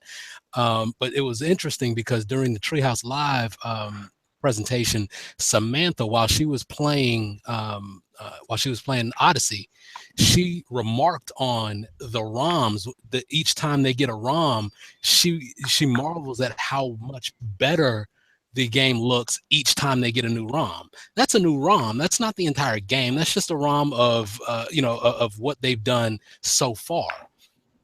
Play through this part, let us know how it's going. That's at the Treehouse. So if she's remarking on the visuals of the game looking better and better and better each time she sees it. Oh man, by the time we get that game in October, come on, man. And that's just Mario. I don't think people were looking at the game when Samantha was on there.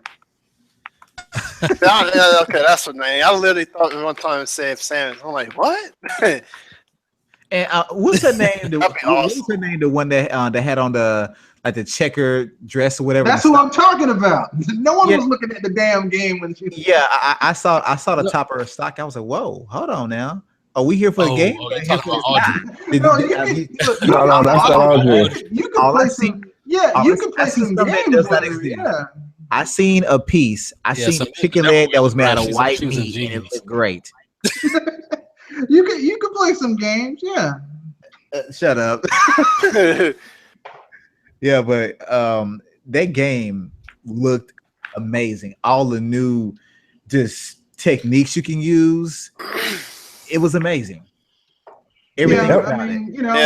It's Mario. Even I gotta give even though, and I gotta give it to that. They even added the which they said I don't guess you. I bet you that's where they got it from. But they didn't say that at the time. But I guess you got it from the whole 2D painting thing when they went against the wall. Yeah, from Zelda. Yes. That was pretty cool to jump in the wall and just go around in that thing. Yep. This game is just going to be so badass. I'm glad I pre-ordered mine. Done and paid. I'm sorry, but they did. I cannot believe that they did to this game what they did with Breath of the Wild. They completely revamped how the game plays, where it still feels similar, but it feels a hell of a lot different at the same time. And the fact that they incorporate that little 2D Mario mode, and it actually looked that way when he went to to the walls, like he looked like he would if you played a game like that back in the day. And they didn't up-res and they also keep the costume because he had a Mexican, that he had the sombrero and everything. And he went to the wall, and it was still transcribed onto the wall. I mean, that was great. But Nintendo always pays attention to detail in a way that a lot of developers just really don't. And I gotta give them. I'd give points to them for that because you don't see it a lot these days with a lot of gamers, the developers. That's me and how I feel about Mario Odyssey. I've been speechless pretty much the entire time. And that surprise trailer they did in the Treehouse, the one they did of the Metroid 2 remake or whatever, and then he also did the one with Mario and Luigi Superstar. Woohoo! Oh man, that game is gonna be so awesome. Like when I saw that, I'm like, oh man, they did. I'm gonna buy that game again. It's but totally you had people talking about it, you need to give on the 3DS, right? Now the narrative's gonna change if it hasn't already. It should be on the Switch. Yeah, they're gonna say it should be on the Switch. Yeah. It's like they really did. They listened to a great deal of their real fans. I will say that much. Yeah, not the fake great ones deal who of them. start redirects and junk like that. We don't need we don't need redirects like you said, or whatever the case may be, or Nintendo just don't get it. No, they get just it. Don't understand. They just don't get you because you're not loyal. But we'll move on from that. But from what I saw, everything there is gonna hit my wallet. Everything there is, except for maybe Skyrim and FIFA, but everything there is going to really have a hand in my wallet. And I'm not even sure where the hell I should begin. I wish Nintendo just did a payment plan where you give them like $500 or $1,000. You know what? I can't argue with what Red just said. Everybody's asking like Nintendo. We need you to have a Netflix kind of system, whatever. Basically, we pay them every month. If you look up, if you break down how much money we spend a year. No, really, I'd rather just give them like at the beginning of the year, just give them like, look, here's $1,000. Just send me, just give me a list. I'll pick the games. You send them to me. Call it even. Yep. Okay. Yep. In the chat, we got Shadow Fox Infinite. He says, "These bastards. Everyone knows Ubisoft won E3. They didn't win, but I give them more credit than EA and a few other people there. I really do. Here's what I'll say: they outperformed the third party. Well, they outperformed EA because EA was the one who did a conference. At least Ubisoft showed some games that weren't shown heavily in other people's shit. And Activision just had other people show their games, and they didn't do anything. They just sat on their ass and made money, which is the smartest way to make money." Yep. Now, shout out. He posted a comment on YouTube. I'm sorry, on Google Plus about an hour or so ago, and I have to agree with him. He mentioned something about I think it was something like, did Nintendo actually just go through this whole conference without talking about online? Yes, they did. Yep. They did. Yep. They really did. And not a honestly, word. I mean, do I want to know more about it? Yeah, yes. But given what we got, I can let it slide. I can dropping that price thing to before the game came out. That was they getting rid of that part of the here you go. This is what you're gonna get, and we ain't gotta worry about it no more. Yep, we'll give you more information in the future. There you go. Now leave us alone. Let's talk about the real thing you're here for. Games. I figured that they wouldn't say nothing like that. Because really, something like the Nintendo Switch Online service, so that's more like for like a direct sort of thing. Maybe in the late fall. But here's the thing though. We was on Doc's podcast, so on my part, I think it was Red on, but we was on each one. We say, but Doc knows this guy. They told him they had to tell something about it online because they said the fall and it was coming up. I said they had to drop something on online because people want to know what's going on. They dropped it. Yeah. Here you go. This is what it is. Bam. Yeah, the only thing that's they really need to talk about is like Virtual Console. I mean, but like I said, they can say that for direct. Exactly. The only thing they have to talk about is Virtual Console, how they're going to deal with that, and like that's basically it. Just Virtual Console and how they're going to deal with like the particulars of how they're going to deal with the services. But aside from that, I mean, you get the general just how much it's going to cost, what it's overall going to do. And they had to say something about it before E3 because there's a lot of games on here that you're gonna like are very online centric. Like Splatoon, ARMS is very online centric. It has a single player, but the multiplayer, from what I've heard, is where it really shines. And of course, think about ARMS. I'm hoping that in the single player in the ARMS. Call me a pussy if you want to. But after playing the last global test punch, I really do hope you don't have to fight headlock one-on-one because that's the world's cheapest boss across gaming ever. Because even fighting his ass 3-on-1, it was difficult. With those 6 arms, it was difficult. I'm just Get ready, bitch. So I'm telling you, if you have to fight him one-on-one, you're just not going to win.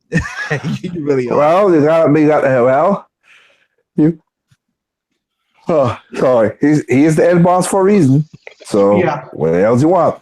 Bison, Howard Geese. If you're talking about a fighting game, Kishima? be cheap bastards. Actually, any game, the final boss has to be a cheap bastard because you have to feel an accomplishment when you defeat them. Like DJ Octavio. Most people did not beat DJ Octavio the first time they fought him because the difficulty ramps up insane once you get to that point. It's like, God damn, motherfucker shooting hands at me and painting bombs and dudes spawn. Jesus Christ.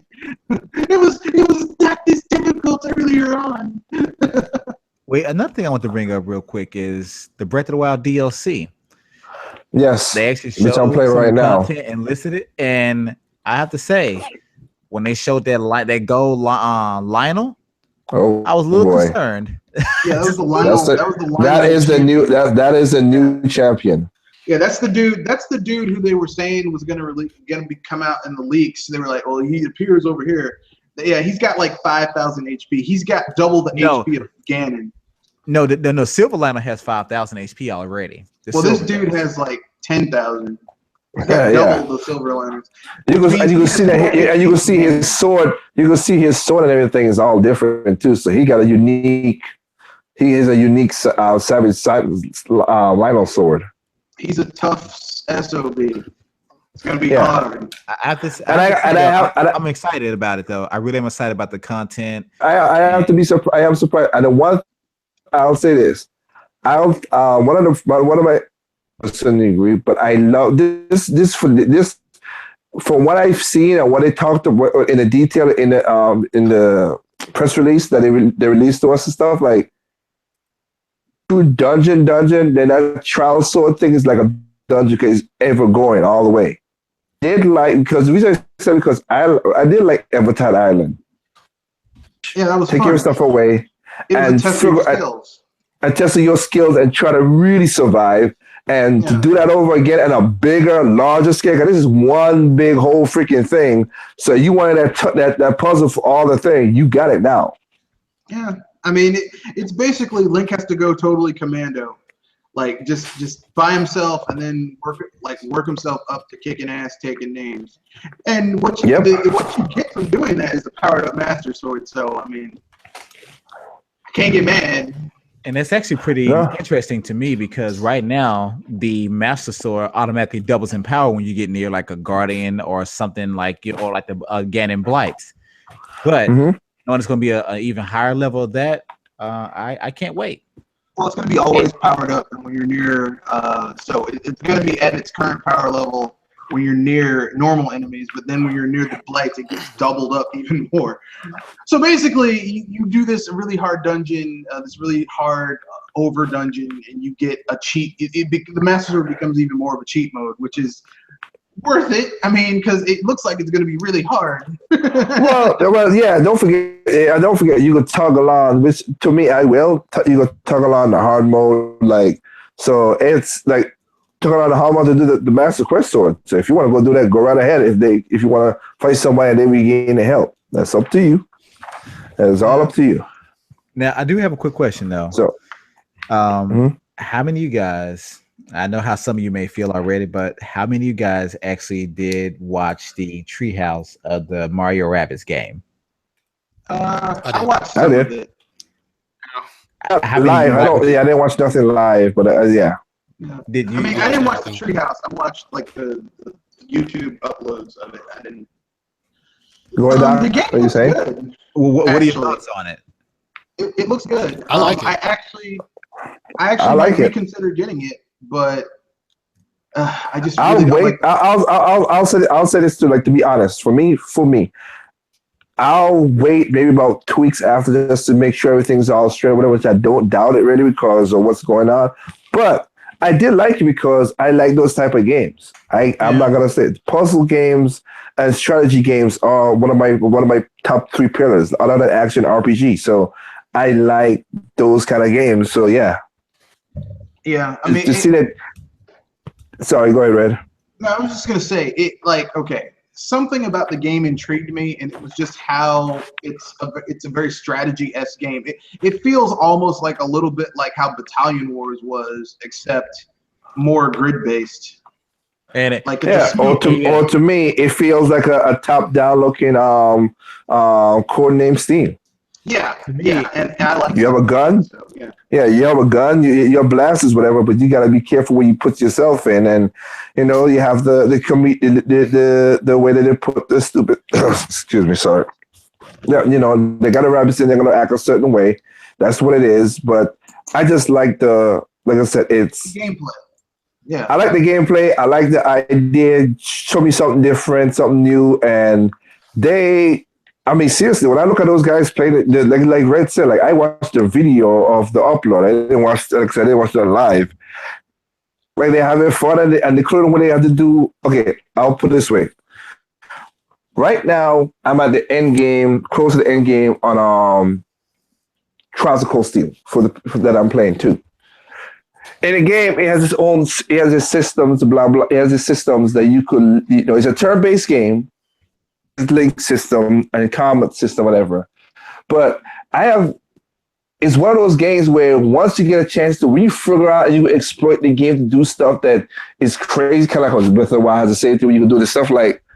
I'm at the point right now in Trials of Cold Steel where I just have somebody attack me and I don't got to press nothing, and my characters act on their own because I got them linked to one will get angry because you hit that person, one will automatically heal that person, the other one will counter. Like it's a whole system. And just so kind of like the gambit system in Final Fantasy 12. So what Ray Rabbit showed me was, okay, I could set him on fire, let him run around to the other. Like I like the whole what do you call that thing? What do you call? I know you got there's a name for it. Dang it, with the dominoes and stuff. You call it chain reaction. Keep on falling. The chain reaction, really. Yeah, I just love how if you could set a whole chain reaction to take out your enemies. That's something like I try to do in certain games that does this, and this has it right here. So I like it. I really do. I'm gonna say I like that they and I got it. The only thing I'll be honest with, and I said this to SK Massive, I wish it was Yeez Guillemot came out to set it in the first place because I don't like the bastard. But other than that, hey, I sorry, I also partner with Ubisoft. I just don't like the dude. Yeah, I just don't like the dude. I'm not gonna lie. Well, there's some slimy fishes you just don't want to hold. Well, for me personally, so far the game is a day one purchase for me. I mean, I like what I see. It looks very interesting. Like you, it reminds me of Codename Steam. Kind of like and with like a little Gears of War flair in terms of like the cover-based shooting aspect of it. So it's kind of cool. Mm-hmm. I like what I'm seeing right now. I like the way it plays. It looks well polished. It looks like it's going to be unique, different, and fun as hell. And to me, and even my wife, she saw the video. If you like Paper Mario Color Splash, it's because it has a great story, and decent mechanics to it. This game is going to be on that level as well. It seems like it's going to be the same type of game, more or less. It's based on a story. It's comedic as hell, but it's an RTS, and we've never had a Mario RTS. And I can't wait. I really, and knowing this comes out in 2.5 months. This isn't 2018. This is the end of 2017. This is literally right around the corner. Yeah, I mean, I'm glad that I'm glad that the Treehouse basically caused me to reevaluate whether or not I'd get the game or not.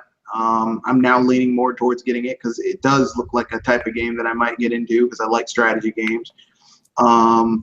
And I'm happy about that. Plus, it has a Mario bent, which is always nice. Well, but you know what's pretty cool about it too. Not to cut you off, friends, like you said the key thing, which what I like. This is why I wish a lot of people do this.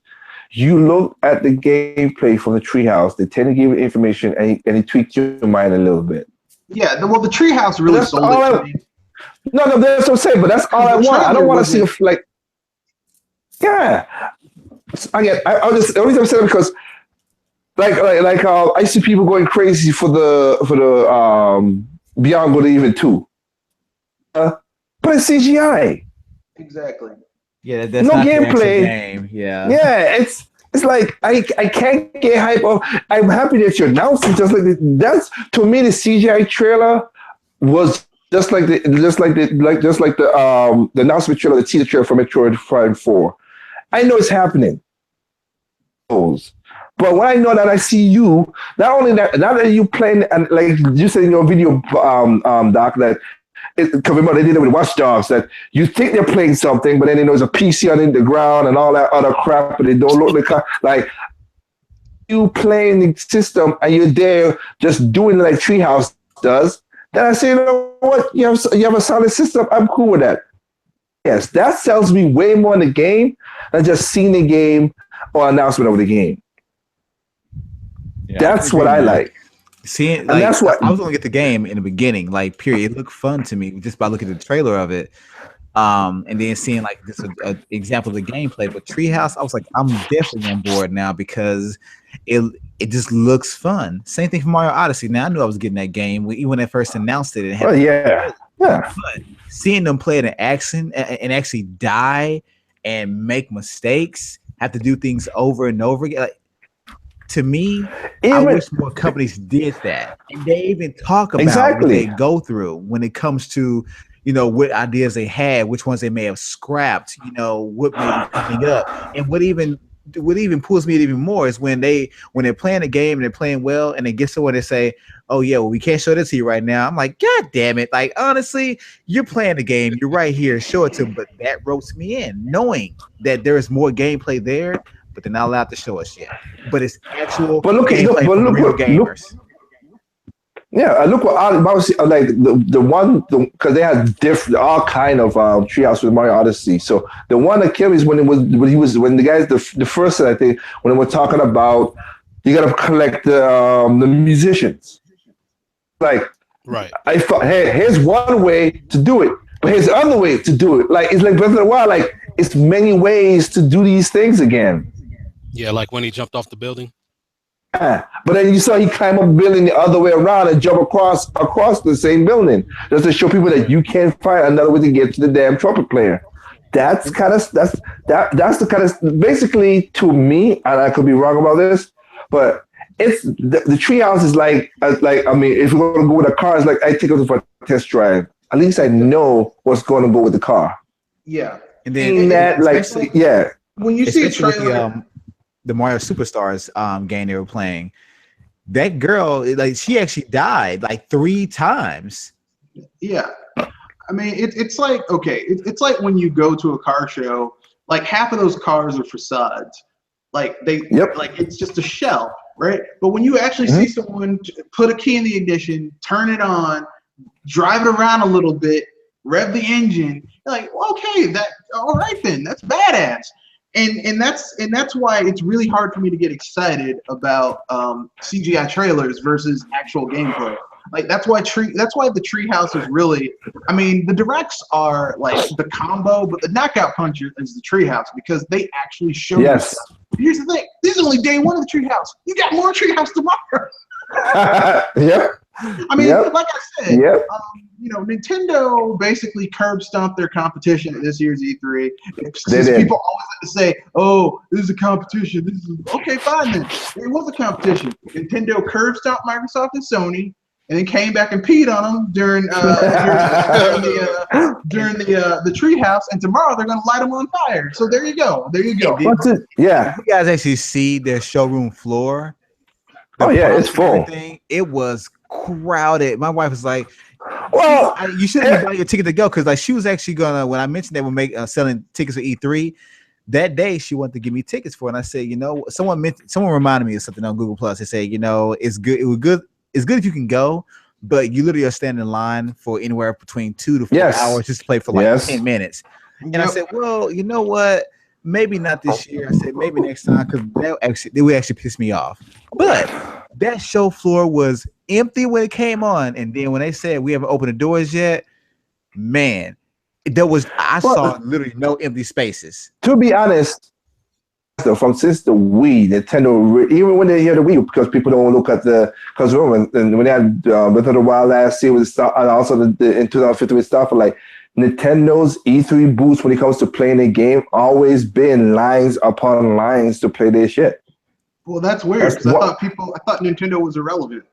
You're funny. You're very funny. But going back to say that is a double-edged sword. But I like it. At least give me the information and let me make my purchase. Like you said, Doc. Play it, and then they say, okay, you know what? That Rabbits game, that's not my cup of tea. At least they see the game and that's not my cup of tea. And you move on. You don't gotta waste your money. That's why I like the information. The only thing I wish would have done this year that they've done, years past was, partner with the retail. The Best Buy? Yeah, the Best Buy thing. That's the only one problem. One problem. You can't keep the freaking consoles out of You said what? They can't keep the consoles inside the stores because everyone's like, I'm playing this shit. Can you do all this right now? No. Say, that's a display unit. I'll buy it. Yeah. I know, right? The Best Buy might get robbed and shit. I might go put a bus of cap in somebody's ass. Switch it. They're running, basically, Nintendo is selling these units faster than they can make them. Well, technically speaking, they can make it faster, but there's a problem which I know where the supply line is, and they can't do nothing beyond what it could do because of certain companies, which is messed up. But money talks, bullshit walks. That's just how the system works. I just everything about today was great. I mean, I literally since right before they started up until the end of the Splatoon invitation, I've been watching this whole thing, and there was never a dull moment. There was never a game that I just had no interest in. Every game I was interested in, every game I wanted, every game I plan on buying. It's just, I'm broke, man. I'm broke before I even get paid. You broke? What do you think I feel like? And I like Chris Rock says, you broke, and I'm rich, and I'm broke. I just don't know how much more money Nintendo wants from us, but they must want it all because, there is a reason why they got $14 billion in the bank, but to me, it's like, how can third parties not understand? Of course, I do know why, but honestly, if I'm an indie or I'm a major publisher, I'm sorry, but you need to hop on the train while it's there. The Nintendo train. Yes, because to me, at this point, even if you make, I hate to say this, please don't cuss me out, but even if you were to make just a half-pass shitty game, exclusive for the system, you got money in your pocket. Well, I won't go that far, but this is how well the Nintendo Switch is selling, especially in Japan, especially with that Splatoon bundle that's coming out. They ran out of the bundle. That's been sold They're out. They're just selling boxes. Yep. Like for $5, you can get a box to put your game in when you get it. I mean, that's a box for the game, and a box for the game, and a box for the console. The box, console box. But they're selling you boxes. Yeah, boxes for the console. Like, here's the thing: no console, no game with the console. Just a box to put the shit in when you get the shit. Yep. I mean, that's some off the that's some baller I guess until saying, well, look, we got people trying to hand us money. Can we at least get some of that money? Can I give you a box? Look, if I give you a box, as system, I'll give it to you. You can come and get it. And you know what? And as I said before, there's no reason why they got $14 billion in the bank. I mean, seriously, that's the reason. They know how to make games. They know how to kick ass and doing what they do. You might not like them. You might not like what they think. But again, they just showed also this. They just showed this E3 too. You might not like us, but all you who want to talk the death of us, you really don't want us out of the gaming right now. You really don't.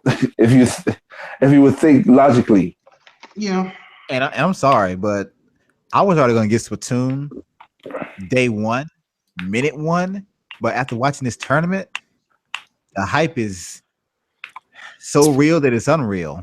Splatoon. And I have to say, like I said, drop the mic like with how they did it. I gotta add this too because the only thing I really want to go get and is in this right here. They dropped the trailer for the Metroid Return of Samus. Then they give you almost an hour gameplay of it. Is Amiibo Twin Pack Special Edition. I'm like, God, that right there got my money like is wrapped up. It's like $60 right there at least. Like, Nintendo just needs to just look. Just look. Here's what Nintendo needs to do in 2018. Okay, the Nintendo payment plan. You give them like you give them like $500, and then you choose the games you want at the beginning of the year, like New Year's. They send it to you, and the list. And then you choose what you want. And you're guaranteed a copy. You're guaranteed the DLC. You're guaranteed to your house. It's shipped to your house. And just to make sure that your game gets to your house and nobody robs it, we got the We Play guys. Yeah, they'll drive it to your house. They'll drive it to your house. And if anyone starts any shit, look, you won't hear from them people ever again. It'll be a steel briefcase handcuffed to their wrist. We would like to, but I mean, here's what I'll say. This year's E3, it's not over yet because we have the Treehouse tomorrow. But here's what I'll say about it's over. They won. It's over. Well, no. I said there's still because I mean they're probably gonna have some stuff tomorrow too. But here's what I'll say. The best E3 conferences. The best E3 conferences, number one, Nintendo, because they didn't even have a conference. They didn't even have a stage show. But number one was Nintendo. Number two is Devolver Digital. No, Devolver Digital, hands down. That was funny as hell. Devolver Digital had one with Suda51. He's like, he turns around in his chair. They're like, what are you doing in my office? Who are you? I don't know who the hell you are. Get out of my office. It's hilarious. And then third was Ubisoft. Everyone else, you guys need to step up your game. Like Shadow Fox says in his intro for his channel, step up your game. And what was it? What did she say about we're gonna let you pre-order before the pre-order or some shit like that? Yeah, I mean, basically Devolver Digital said we know E3 is bullshit. And we made a skit illustrating how much bullshit E3 is. Dude, they would probably be banned next year, dude. I hope not, because let me tell you something. If they can top what they did this year, I'm gonna be laughing my ass off. But yeah, Nintendo kicked Sony and Microsoft's ass. Like I said, Sony, Microsoft, you guys need to step up your game. Step it up. Make it better. Okay. Do something different. Y'all made a good comment. Aside, go ahead, Andre. As a quick aside, really quickly, just so happened to scroll down and look at the views, the number of views, and it's been over 4 hours ago because I haven't refreshed the page in a little bit. But at 4 hours ago, Mario and Luigi Superstar Saga and Bowser Minions, not one of the big titles. Mario and Luigi Superstar Saga, 87,000 views. A remake of a Game Boy Advance game.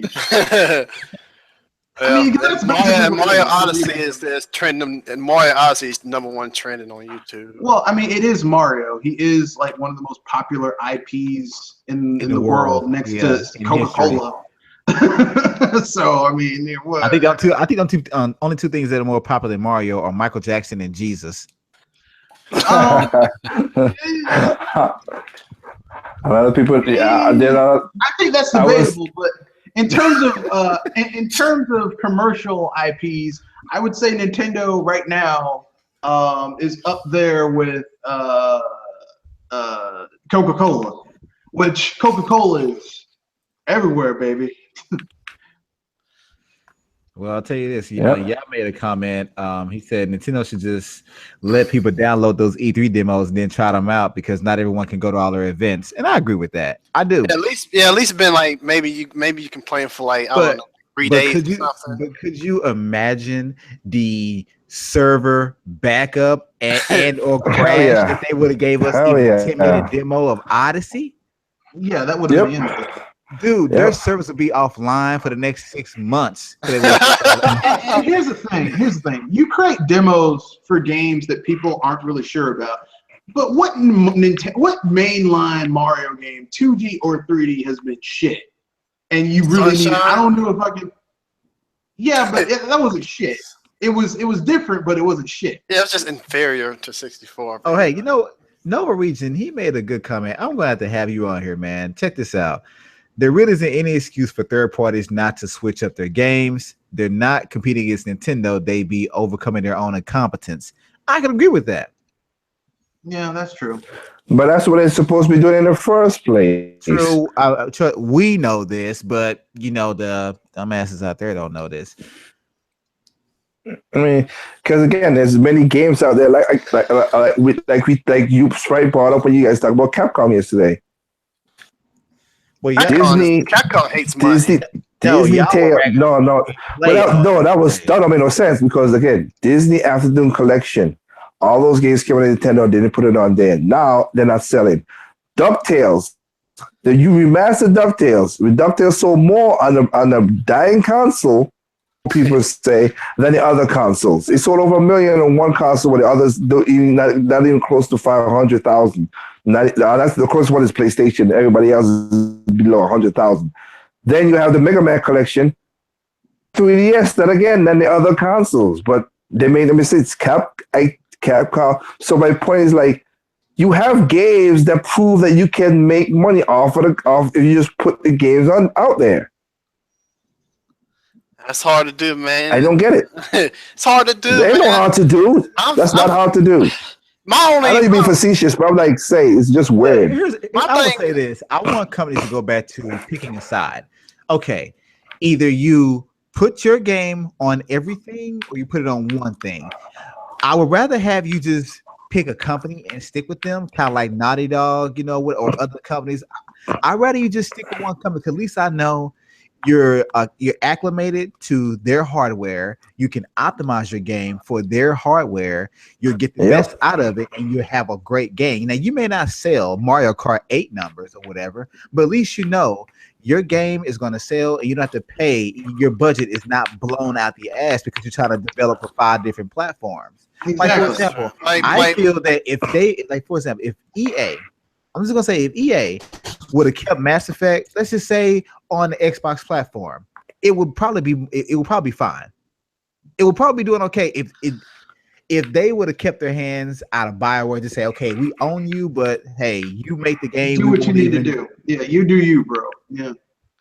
My thing is like going what you said, Doc, because even like regardless of what platform it was, at least the companies back then would put pretty much anything on any console. Because look how many ports there is of like Pac-Man or Street Fighter 2. Yeah, but I don't care about games being on multiple platforms, but there was different. Like, okay, let's see. Why can't we go back to them days? Okay, Turtles in Time was on the SNES. Hyperstone Heist was on Sega. They had similarities, but they were also different.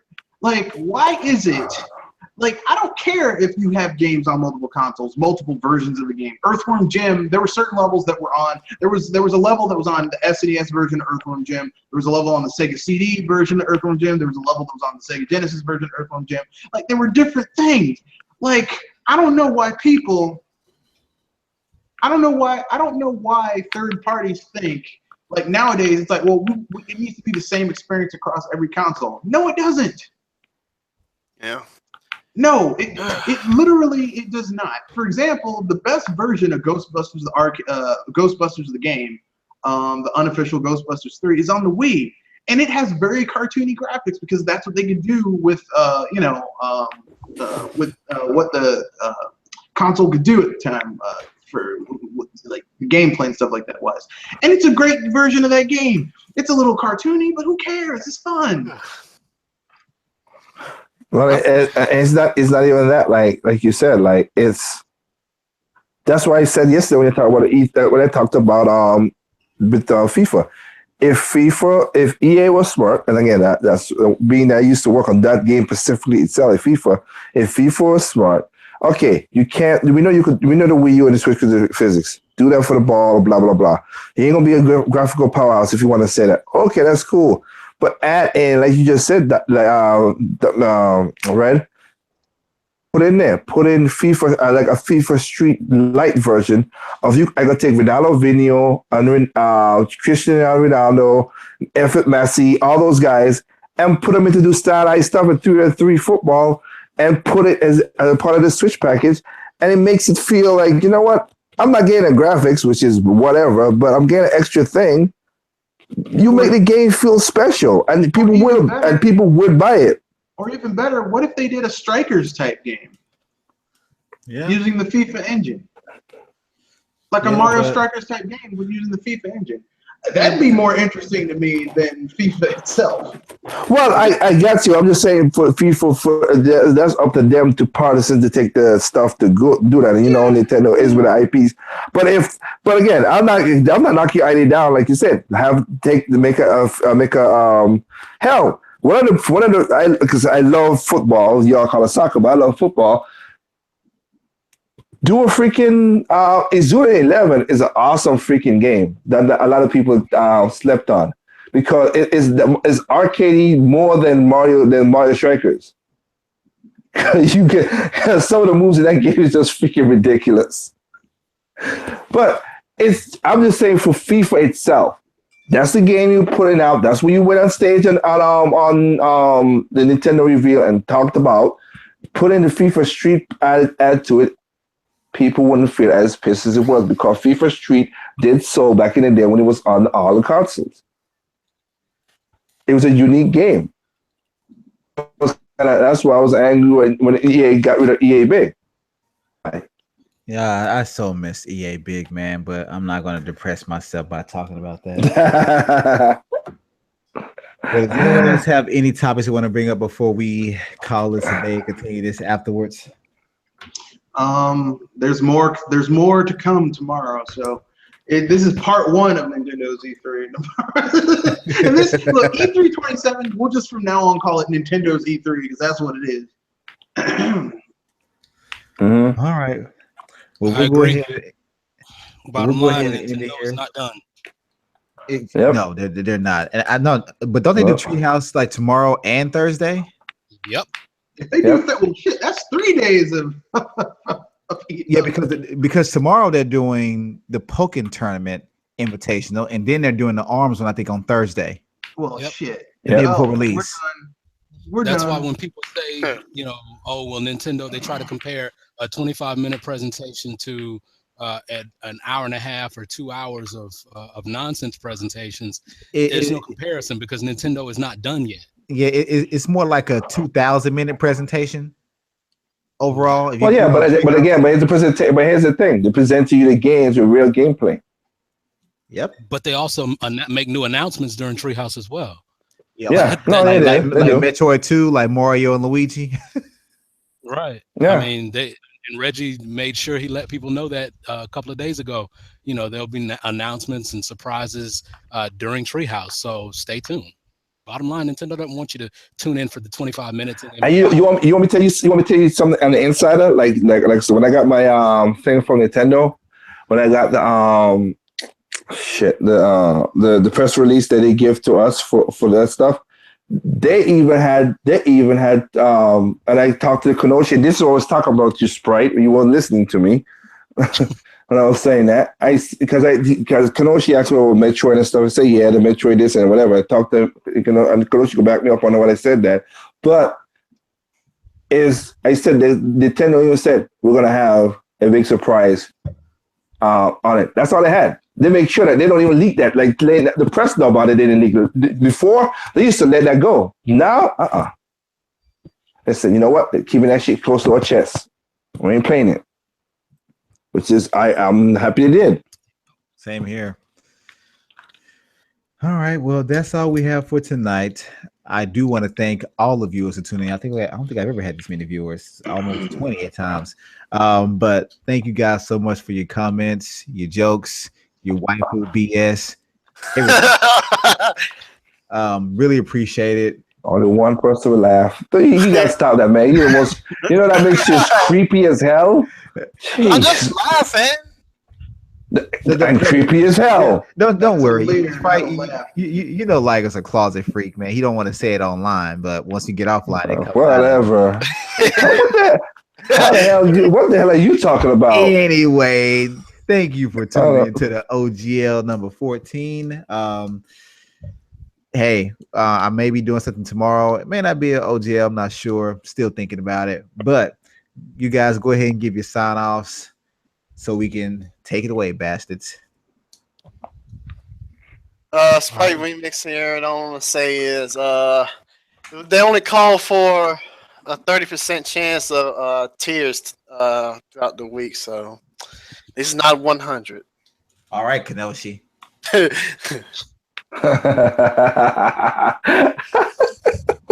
All right, like. Well, like I said, I've been on these. I have been on these casts lately because I've been busy as hell doing my job and stuff. But other than that, it's check out the Enduro channel. Like I said, I got really nothing too pertinent to say. But this is E3. I'll say this: I have enjoyed games mostly. I would say at least I see a game from each conference that I would like. They intrigue my interest, and let me say, okay, now a lot came from Nintendo, but Sony showed me something that I would like. Microsoft showed me something that I might like. EA showed you like.